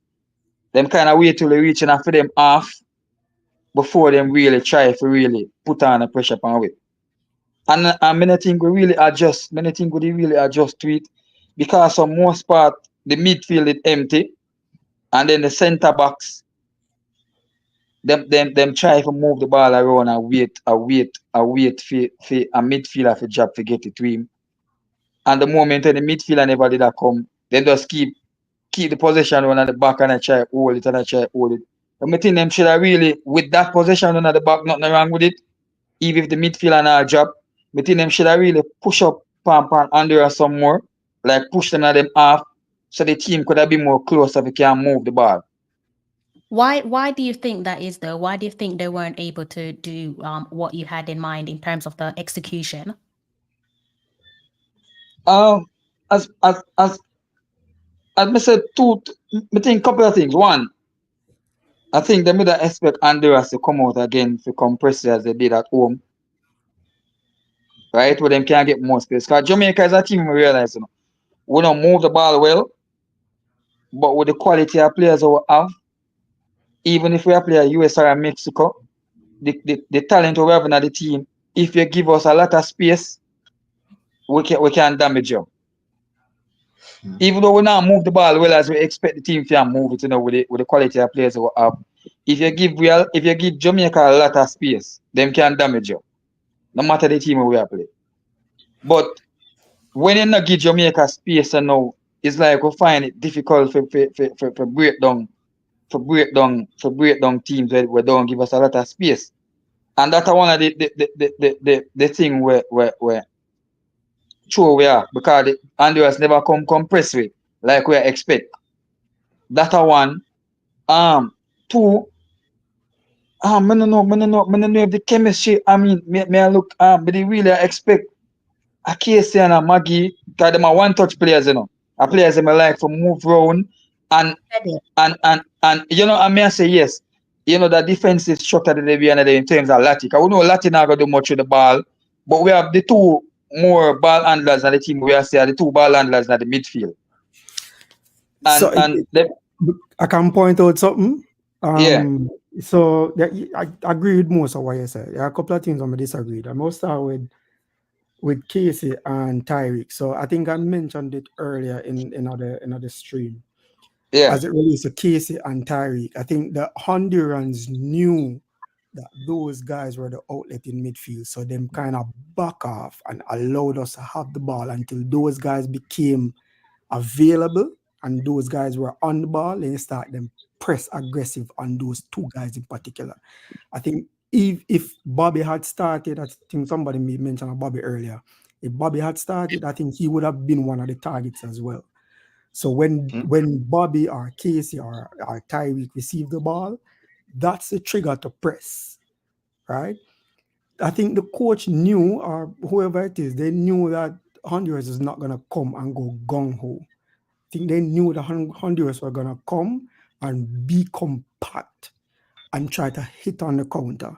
And I think that's the reason why some of the times you saw the center halves have the ball and sat on it, basically hoping that Honduras will jump, right? Sometimes I felt like Ethan was waiting until somebody was like 2 yards in front of him, 5 yards in front of him before he made the pass, because that's probably was the plan, to invite the pressure, to be brave and invite the pressure. It never worked out a couple of times, right? A couple of times we gave away the ball, and a couple of times we transition, and that led to our outnumber in terms of attack versus defense. Sometimes we had 3 versus 2, and a couple of times the Hondurans got behind and got a couple of shots off, particularly in the first half. You also made mention about Honduras moving the ball more than Jamaica. No, they didn't. If you look on the pass accuracy for Honduras, 70% compared to Jamaica in the 80s. So no, they didn't. Honduras played more long passes than Jamaica, 52, right? So it's not that they moved the ball like a bit better than Jamaica. Maybe it seemed that way, but if you really step back and look, they actually were waiting on us to make a mistake in a midfield and pressing those the guys who we expect to get on the ball to try to progress the ball. They were pressing those guys aggressively. Before you continue there, Doc, and also Jordan and Shower Curtain Boss, but my question is more about Shower Curtain Boss, because he made a few like intriguing points there pertaining to chemistry and relationship in the middle of the park between Casey Palmer and also Tyreek McGee. Just touching on, I was trying to remember what you were saying, but in terms of the chemistry relationship and finding the space, realistically, how feasible is it for us to foster some of what you have just mentioned in terms of the space, the position, the chemistry on the state of our current pitch? I'm not saying it's the overarching reason, but I should think if we're talking about possession and making use of possession and, you know, aligning that with fluidity, you need to have bare minimum the playing surface that would enable you to execute your plan, your forward plan. No? Not. Yes, the thing with match. All right. The thing is that we understand the pitch as me as a Talawa. It's not the best now, and we are going home games on it. We are going home games on it. We are going home games on it. So we have to learn to deal with that, because I have seen other players, but I have seen other teams.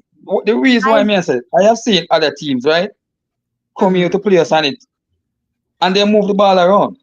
Yeah, it's the same pitch someone play upon. Yeah, And again, I would say this, right? It's similar to the heat and the humidity. It's not an excuse, it's a fact. The pitch is not good, right? It break up pretty. It look good when you go in the stadium and look at it. It look good, but as soon as the game starts, it starts to break up pretty easily, pretty quickly. So it's not good. So it's a fact. It's not an excuse, and we can't use it as an excuse. Like my So boss here is saying, other teams play on it and then play us off the park, right?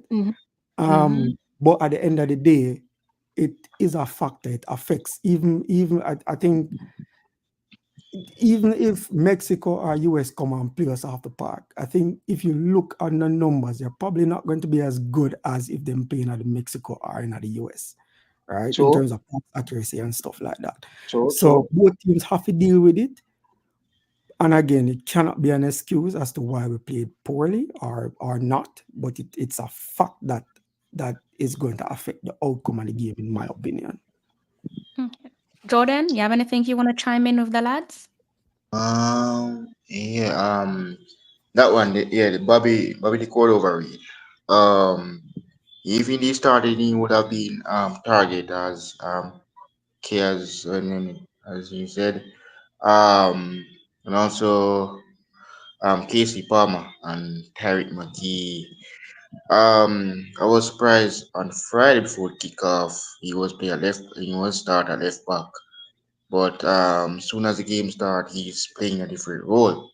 So our home turf, you can see the pitch look different compare now to when the game start, like when Panama, Mexico, USA face us.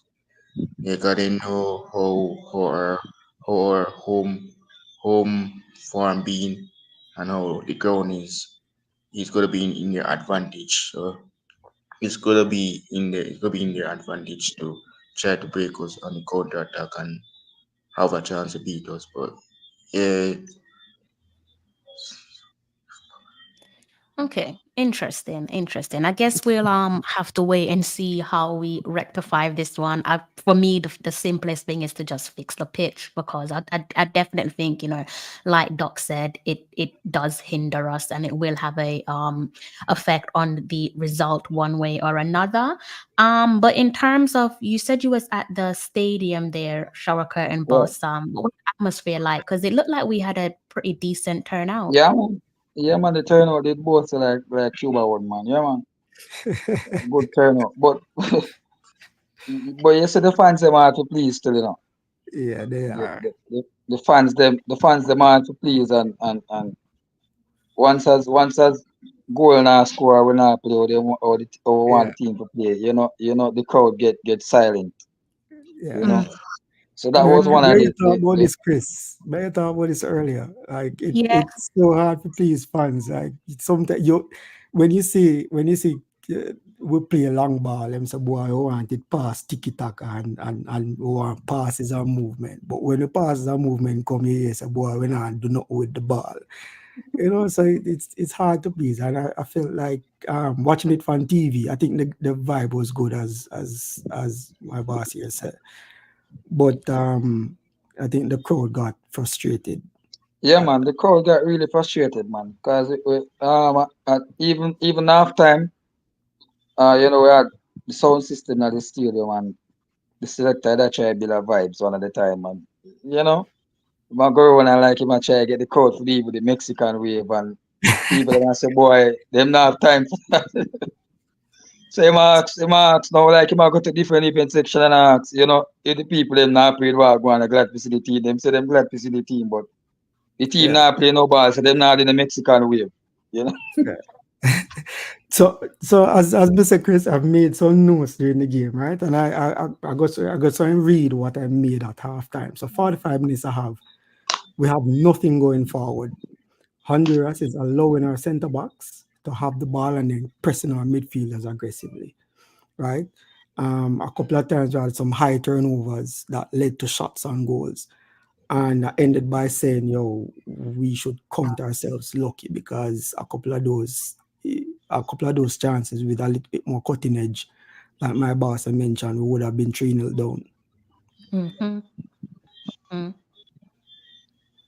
So that way you say now. You see what Yeah. that way you say now? Yeah. That was part of, and as I said, the turnovers Crystal was not turnovers where you say, yo, them press you and win the ball. A turnovers were like we misplace a pass that we're supposed to pass and then intercept it and get the ball.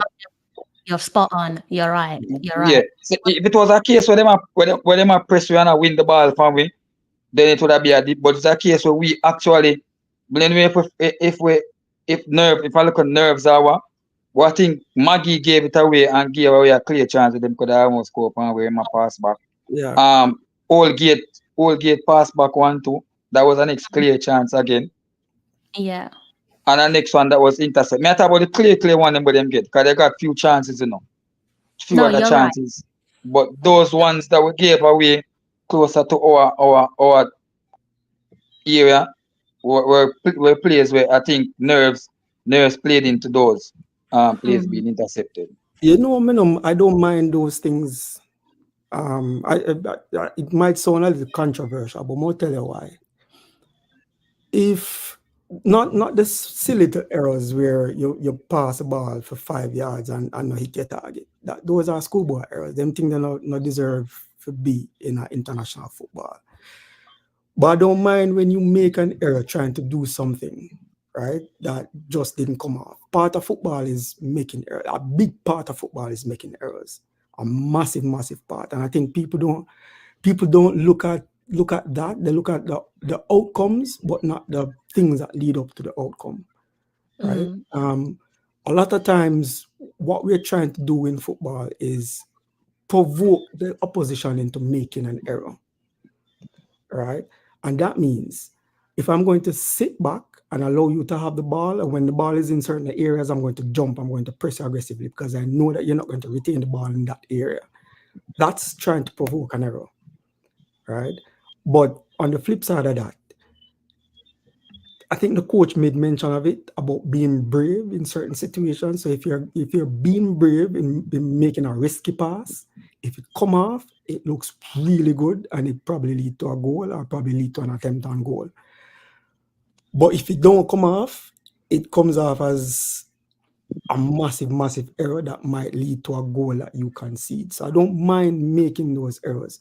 The problem, the where I draw the line is something like Tyreek now receives the ball in a particular area, and he has the right back and the center back as passing options, and he makes a pass that doesn't go to anybody, that leads to a massive turnover that probably almost lead to a goal.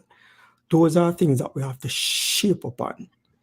Because when we meet Mexico, when we meet US, when we meet Panama, when we meet Costa Rica, they are going to punish us with those things. So, right? So Again, we'll use Tarek as an example. So there's a particular point in time, right? I think I made mention of it somewhere here. In the first half, where he got the ball in a particular, so 7th minute, right? He received the ball in the interior channel, and him turn and beat somebody, right? And now him have acres of real estate in front of him. And the pass he took was a risky pass, but a very good pass. It never come off. But he saw Demarai Gray making the run, and he made that pass into Demarai Gray. It's a little bit too much on him on the pass, and the goalkeeper got it. But if you can receive the ball in those areas and make those risky quote-unquote passes, me all right with that. Yeah, man. I'm a second that too. Yeah, what I'm not okay with is receiving it in certain area, and rather than making up an appropriate pass, you go for something that doesn't work. It just really, really doesn't work. Like you pass it 3 yards, and you're supposed to pass it 5. Like you do that in a training. You hit your target. So those are the things that we have to shape upon, because, like I said, when the bigger teams sniff the blood there, them a go bite. Trust me. 100%. Yeah, man. My second that too. I don't mind when we make mistakes up in the opponent's half, but when mistakes are made in the game like what Maggie did, and I think Holgate did too.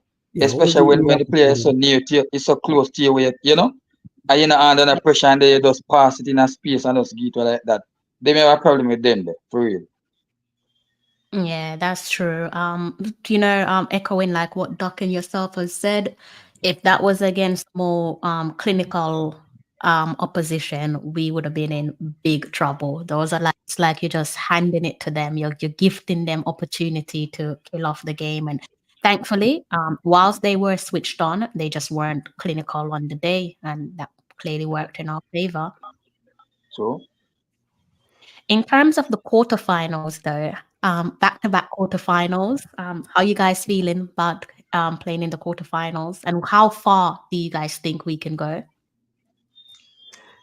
Chris, I don't really care about Nations League. I really don't. When I tell you that you should be living in the UK, this is the reason why.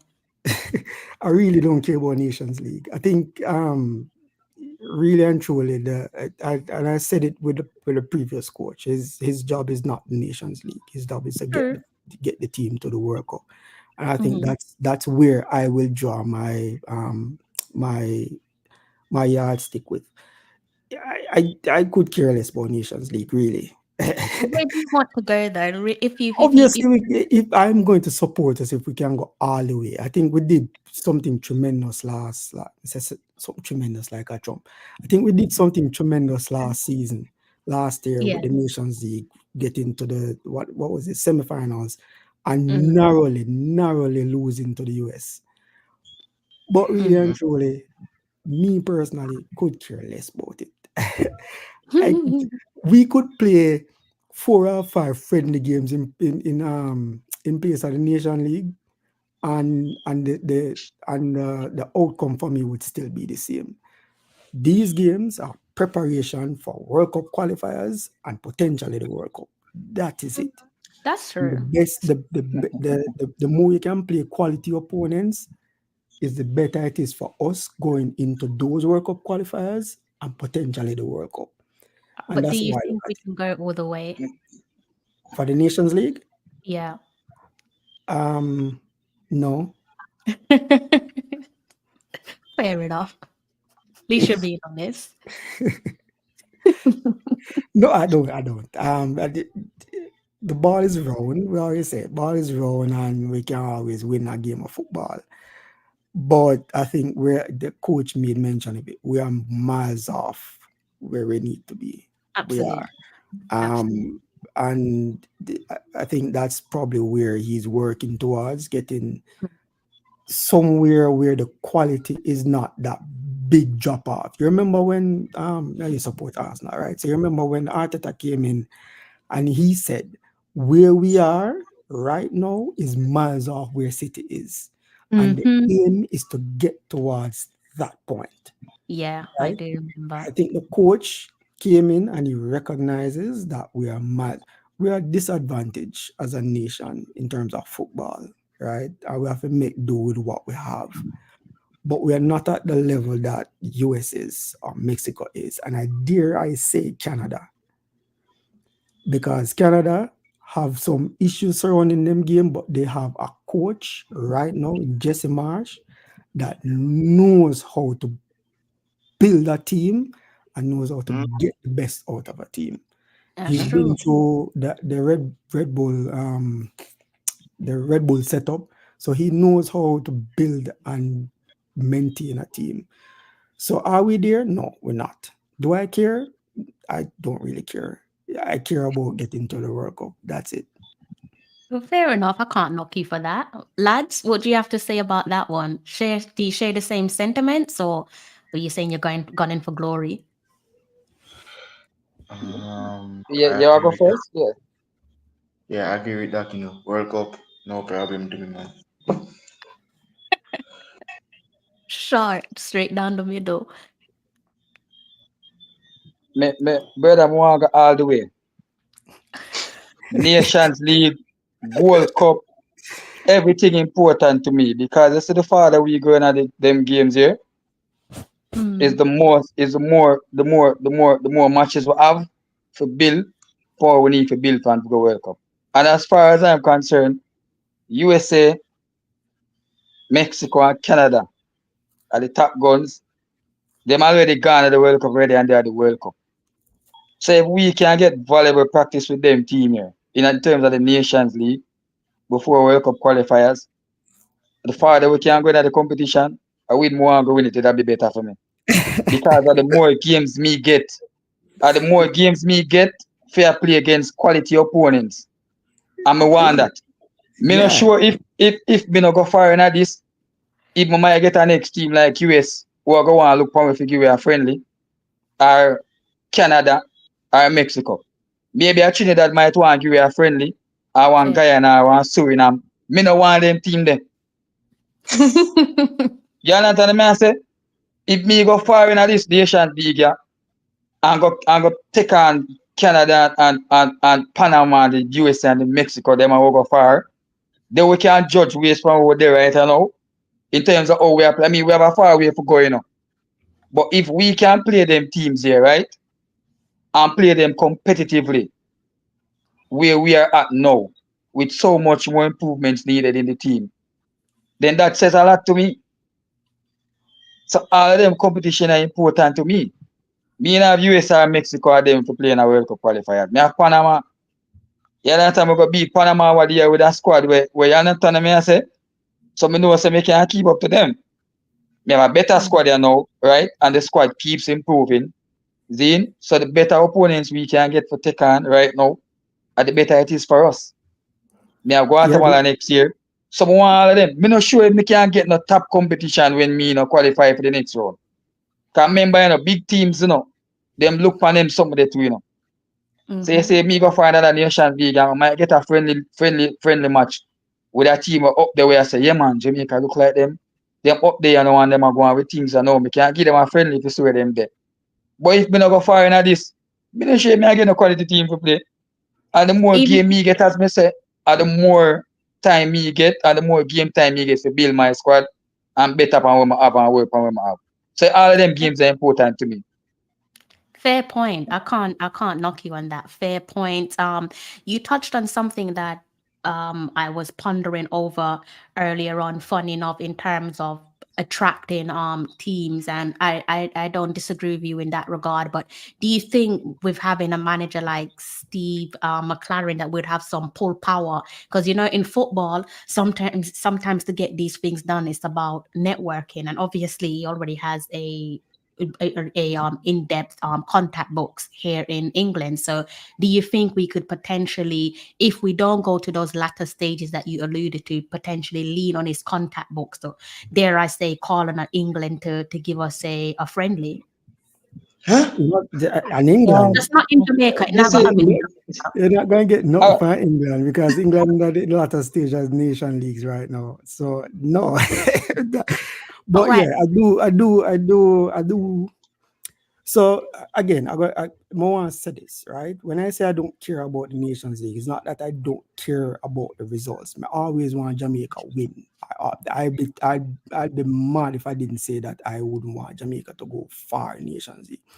The thing is that I don't care about the Nations League as a competition.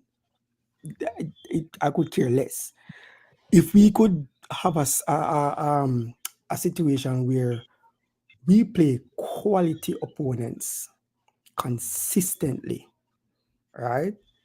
Where, meaning, since the US and Mexico and Canada now have to qualify, can we get a situation where we can play one of them at least once every international window? That for me is a good yardstick, right? Yeah, the Nation League is important. It is important. But that, you see, the thing is this now. I must say, nothing wrong with what you ask about me personally. You want it all. Me not the open thing and the guessing thing. I said, boy, maybe Steve McClaren have the contact the way he can get this and can get that. Me know for a fact say, and Canada prove that. Since Canada going at the Copa America to perform under Jesse Marsh, they want have big teams that want to give Canada practice match. So me know for a fact say once as we go far, especially going to the fact say we go semi-final and almost make it to final last time, and then we came third. We beat up Panama and came third, right? If we can go far this time, that would build upon what we have. Push us up in the FIFA ranking more, give us some more points. And there's some one there because you know my goal is bigger than the World Cup, you know. My goal is not just making the World Cup once, you know. My support right now and my team behind the Reggae Boyz is to make multiple World Cups and go far in the World Cup, you know. But we have to start from now, we have to build from now. And as I said, the more competitive matches we can get.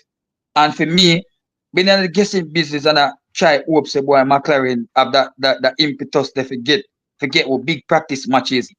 Me know for a fact say if we go far in the competitions them, whether them important like the World Cup or not, other teams are gonna look for our progress and want to challenge you and see if we're up near to them or not.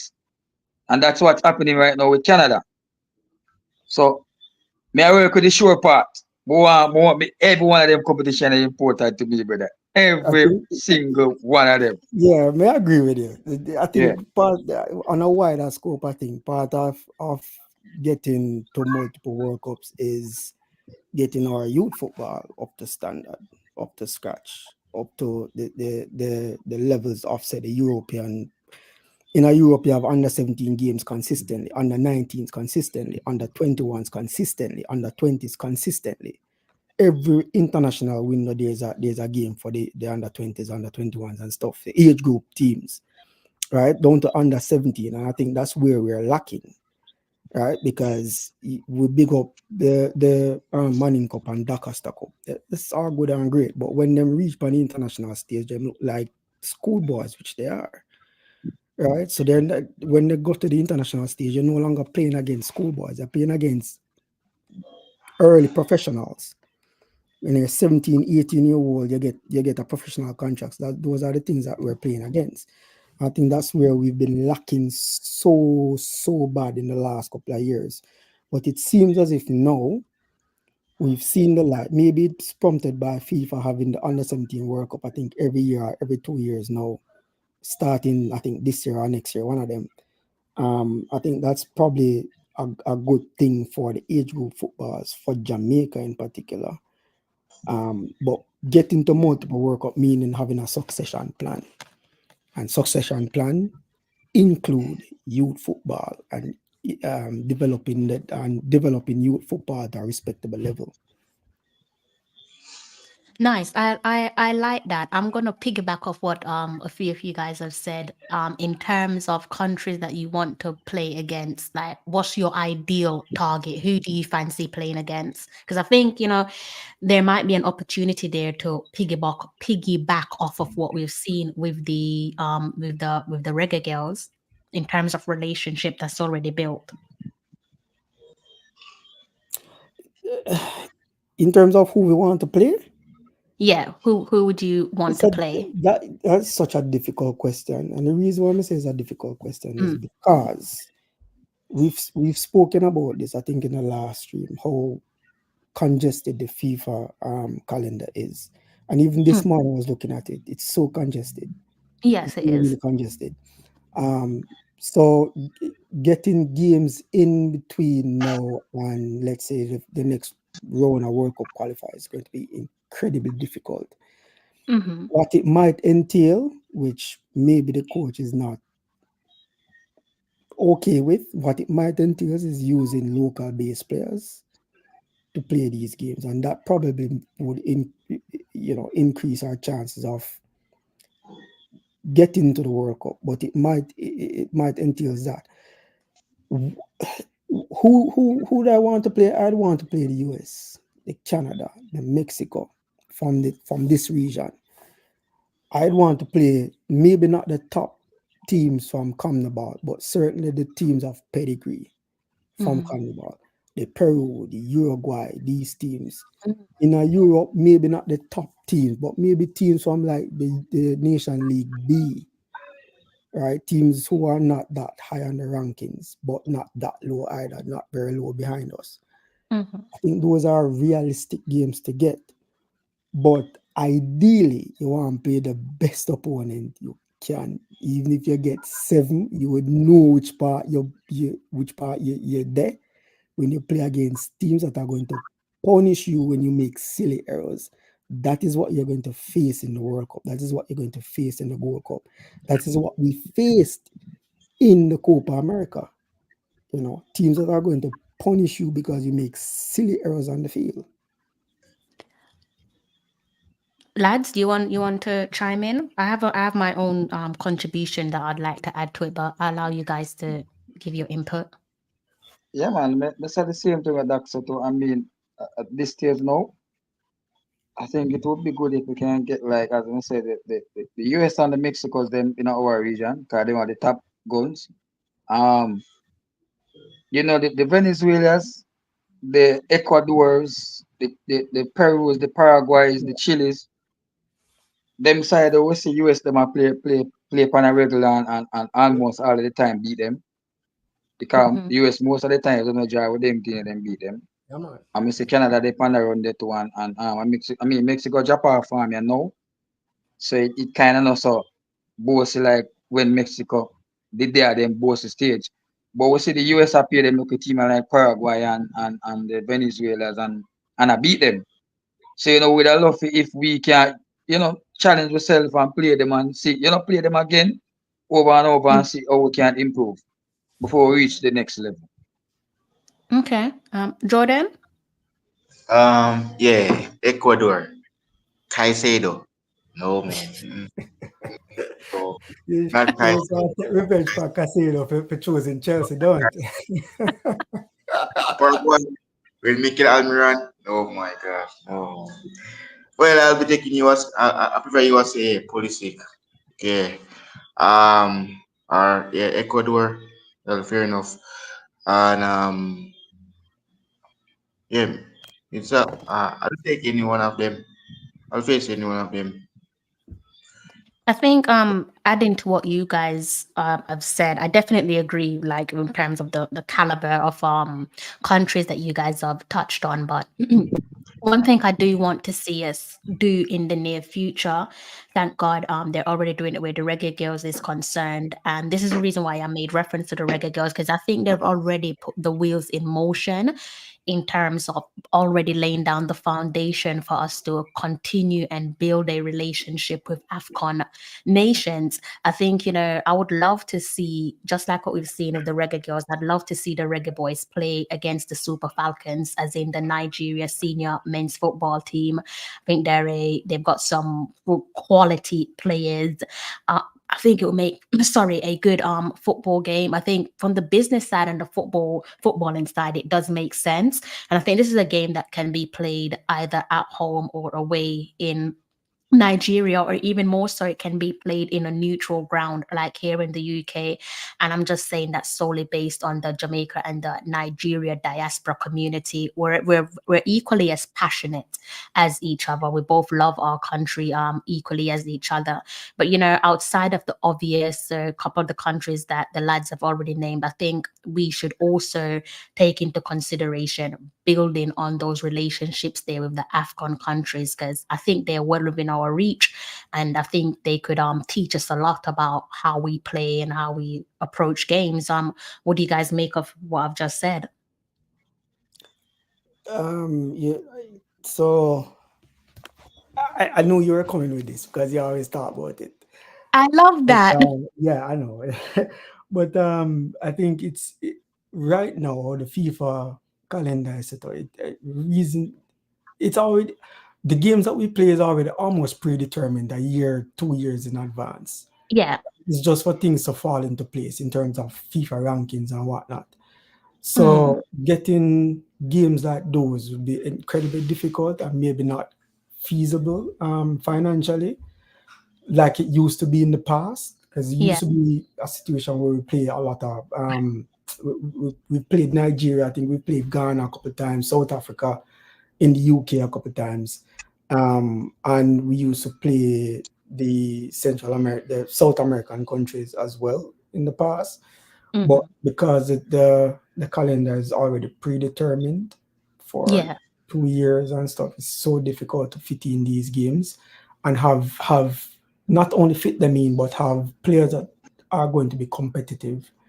because now clubs are playing us straight. No, not even if Yeah, them youth team. No, not yeah, release. yeah. I guess what I should have done, because I think I've confused you unintentionally. I guess I should have said keyword hypothetically, because you've made some excellent point and I can't knock you, but I think I should have said like hypothetically, who would you like to see us play against? I think you've made some key points there, but um in terms of the finances, which you're absolutely correct, I think based on experience, with football, I guess I could use the Reggae Girls as an example when they were preparing for their World Cup encounter there. They ended up playing against uh, uh, sorry guys, sorry there. They ended up playing it at the Leicester City Stadium, I should say, and that was through networking, and it was a very sharp turnaround in terms of when they reached out to Leicester City, and Leicester City saying yes. I believe it was like less than a 10-day period, because obviously they that was just a suggestion that came out of thin air, but due to the relationship that not the relationship that the Jamaica Football Federation has, but due to the relationship there with Mr. Morgan, that's Rohan Morgan, he was able to ensure that deal one went through the pipeline and also came to fruition.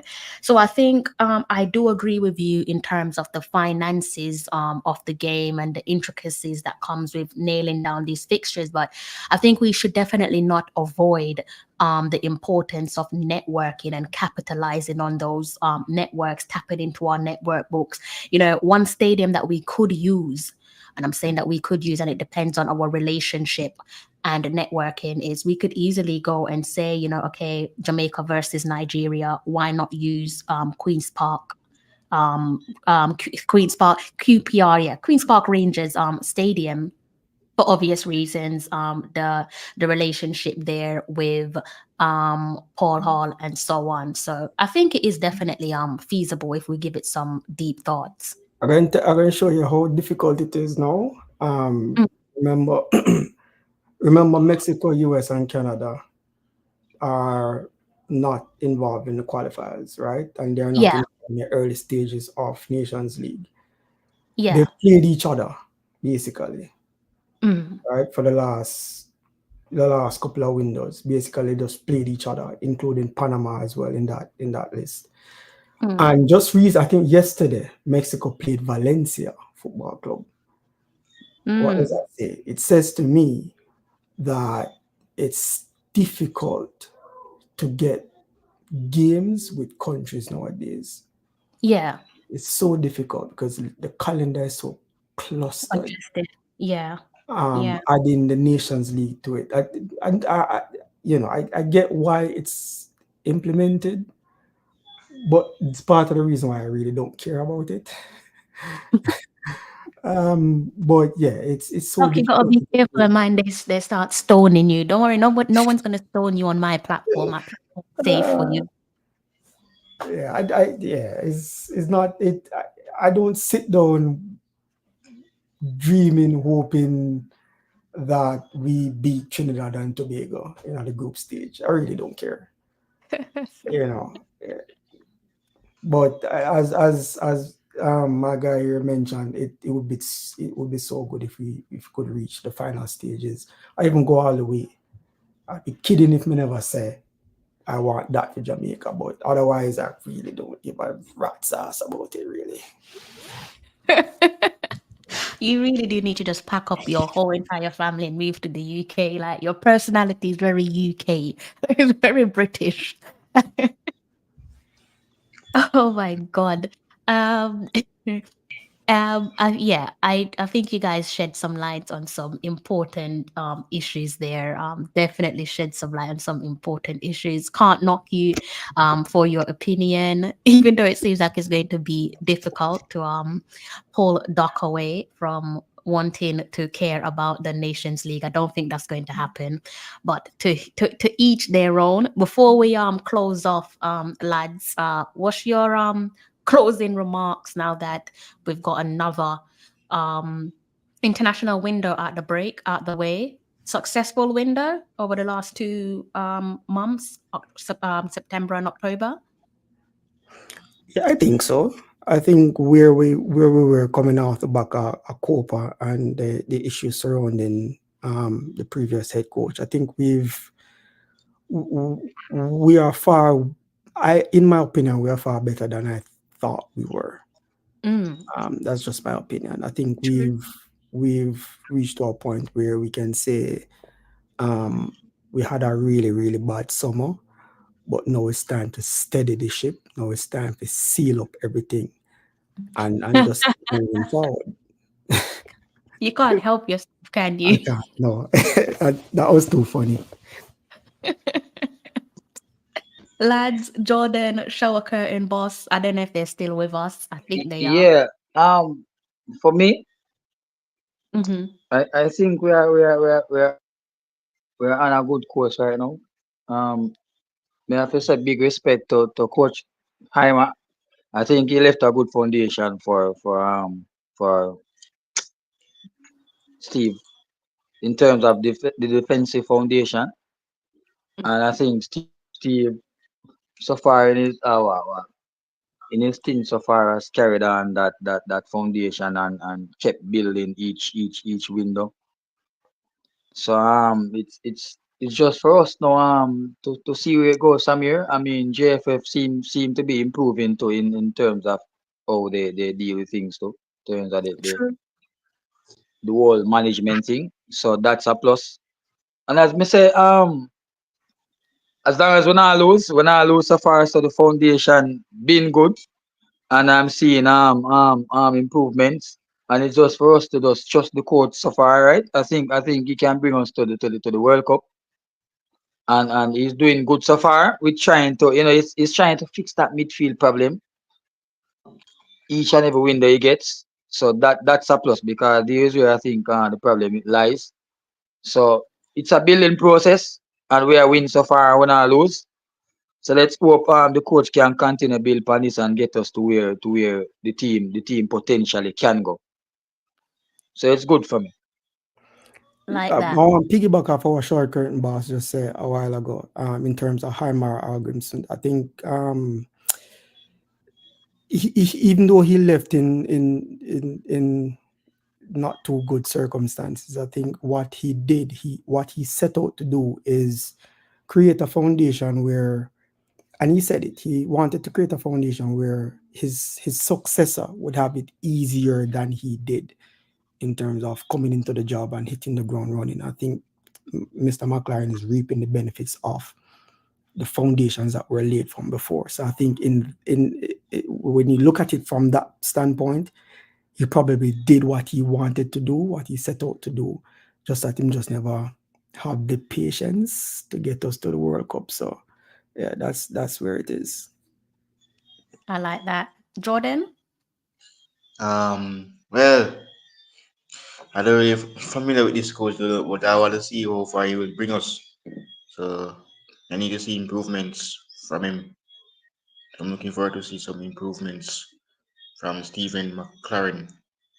So yeah. I like that, lads. It was a first time, a debut for Shower Curtain Boss. So I do want to say thank you for popping over onto my platform. As I said, I do hope it's not the last. Pretty sure you guys are used to hearing from Doc already by now, be it in the comment section and also on the channel itself. And you guys are probably also familiar with Jordan as well. Jordan, you can find Jordan, he has a YouTube channel. I'm going to see if I can pop the link in the comment section so you guys can subscribe to his channel. To the lads, thank you so much for coming on to the live stream. Definitely helped me to deliver tonight's stream. So I definitely appreciate your support. I'm not sure what you guys have for the rest of the evening, but I do hope that it's a good one. Doc, I hope that you enjoy the rest of your evening. Likewise, same goes to Jordan and also Shower Curtain Boss as well. Thanks for having me, Chris. Have a good one. You too, sir. Right, guys, in the comment section, let me turn my attention to the comment section before I close off. Dr. Kempera DC. Let's go ahead. Poor what kids? Owen. Oh my God. Owen. How did I not see your comments? What's going on there? Owen. I did not see your comment. It was not intentional. Please do forgive me. I can't believe Owen was here and I didn't highlight his comment. I am so sorry. Itham. That's a unique name. Lovely name. Good evening to yourself, Itham. I'm so sorry, guys. It was not intentional, you know. I do apologize. Conrad, I think I brought your comment up already, Conrad. My apologies if I did not. DC, big up yourself, DC. Gunners boss, big up yourself again. Jordan, likewise, pick up yourself. Lee as well. See who else was in the comments section. Chemo, Cranky, Night Rider. Let's go ahead. Dre in the Weather Sports, Rich Post Sports, Krista and Conco. Man from Portland, Eagle Republic. I know you chimed in quite late into the maybe closing of the live stream. I'm not sure if you was watching from the start, but I noticed your comment there towards the latter stages of the live stream. You guys there, if I've missed out on anyone's name, I do apologize. It's not intentional. But yeah, you know, thank you so much for rocking with me for almost 2 hours and 29 minutes, almost 2 hours and 30 minutes. Thank you guys there for your continuous support. It does not go unnoticed. If you are out and about, I do hope that you make it home safe and unharmed. Please do continue to subscribe to the channel. We are 4,699 at the moment. If someone can subscribe, if you haven't subscribed already, do hit the subscribe button and make it 700 for me. I will be greatly appreciative if you go ahead and do that. It is quite late for me, so I'm going to have to love and leave you. Silent watcher, I don't mind my silent watcher. Big up my silent watchers. If you haven't hit the like button as of yet, do go ahead and hit that like button. And you know how it goes there, guys. Until next time, take care. I'm John Barnes, and you're watching Talawa TV with Crystal Davis.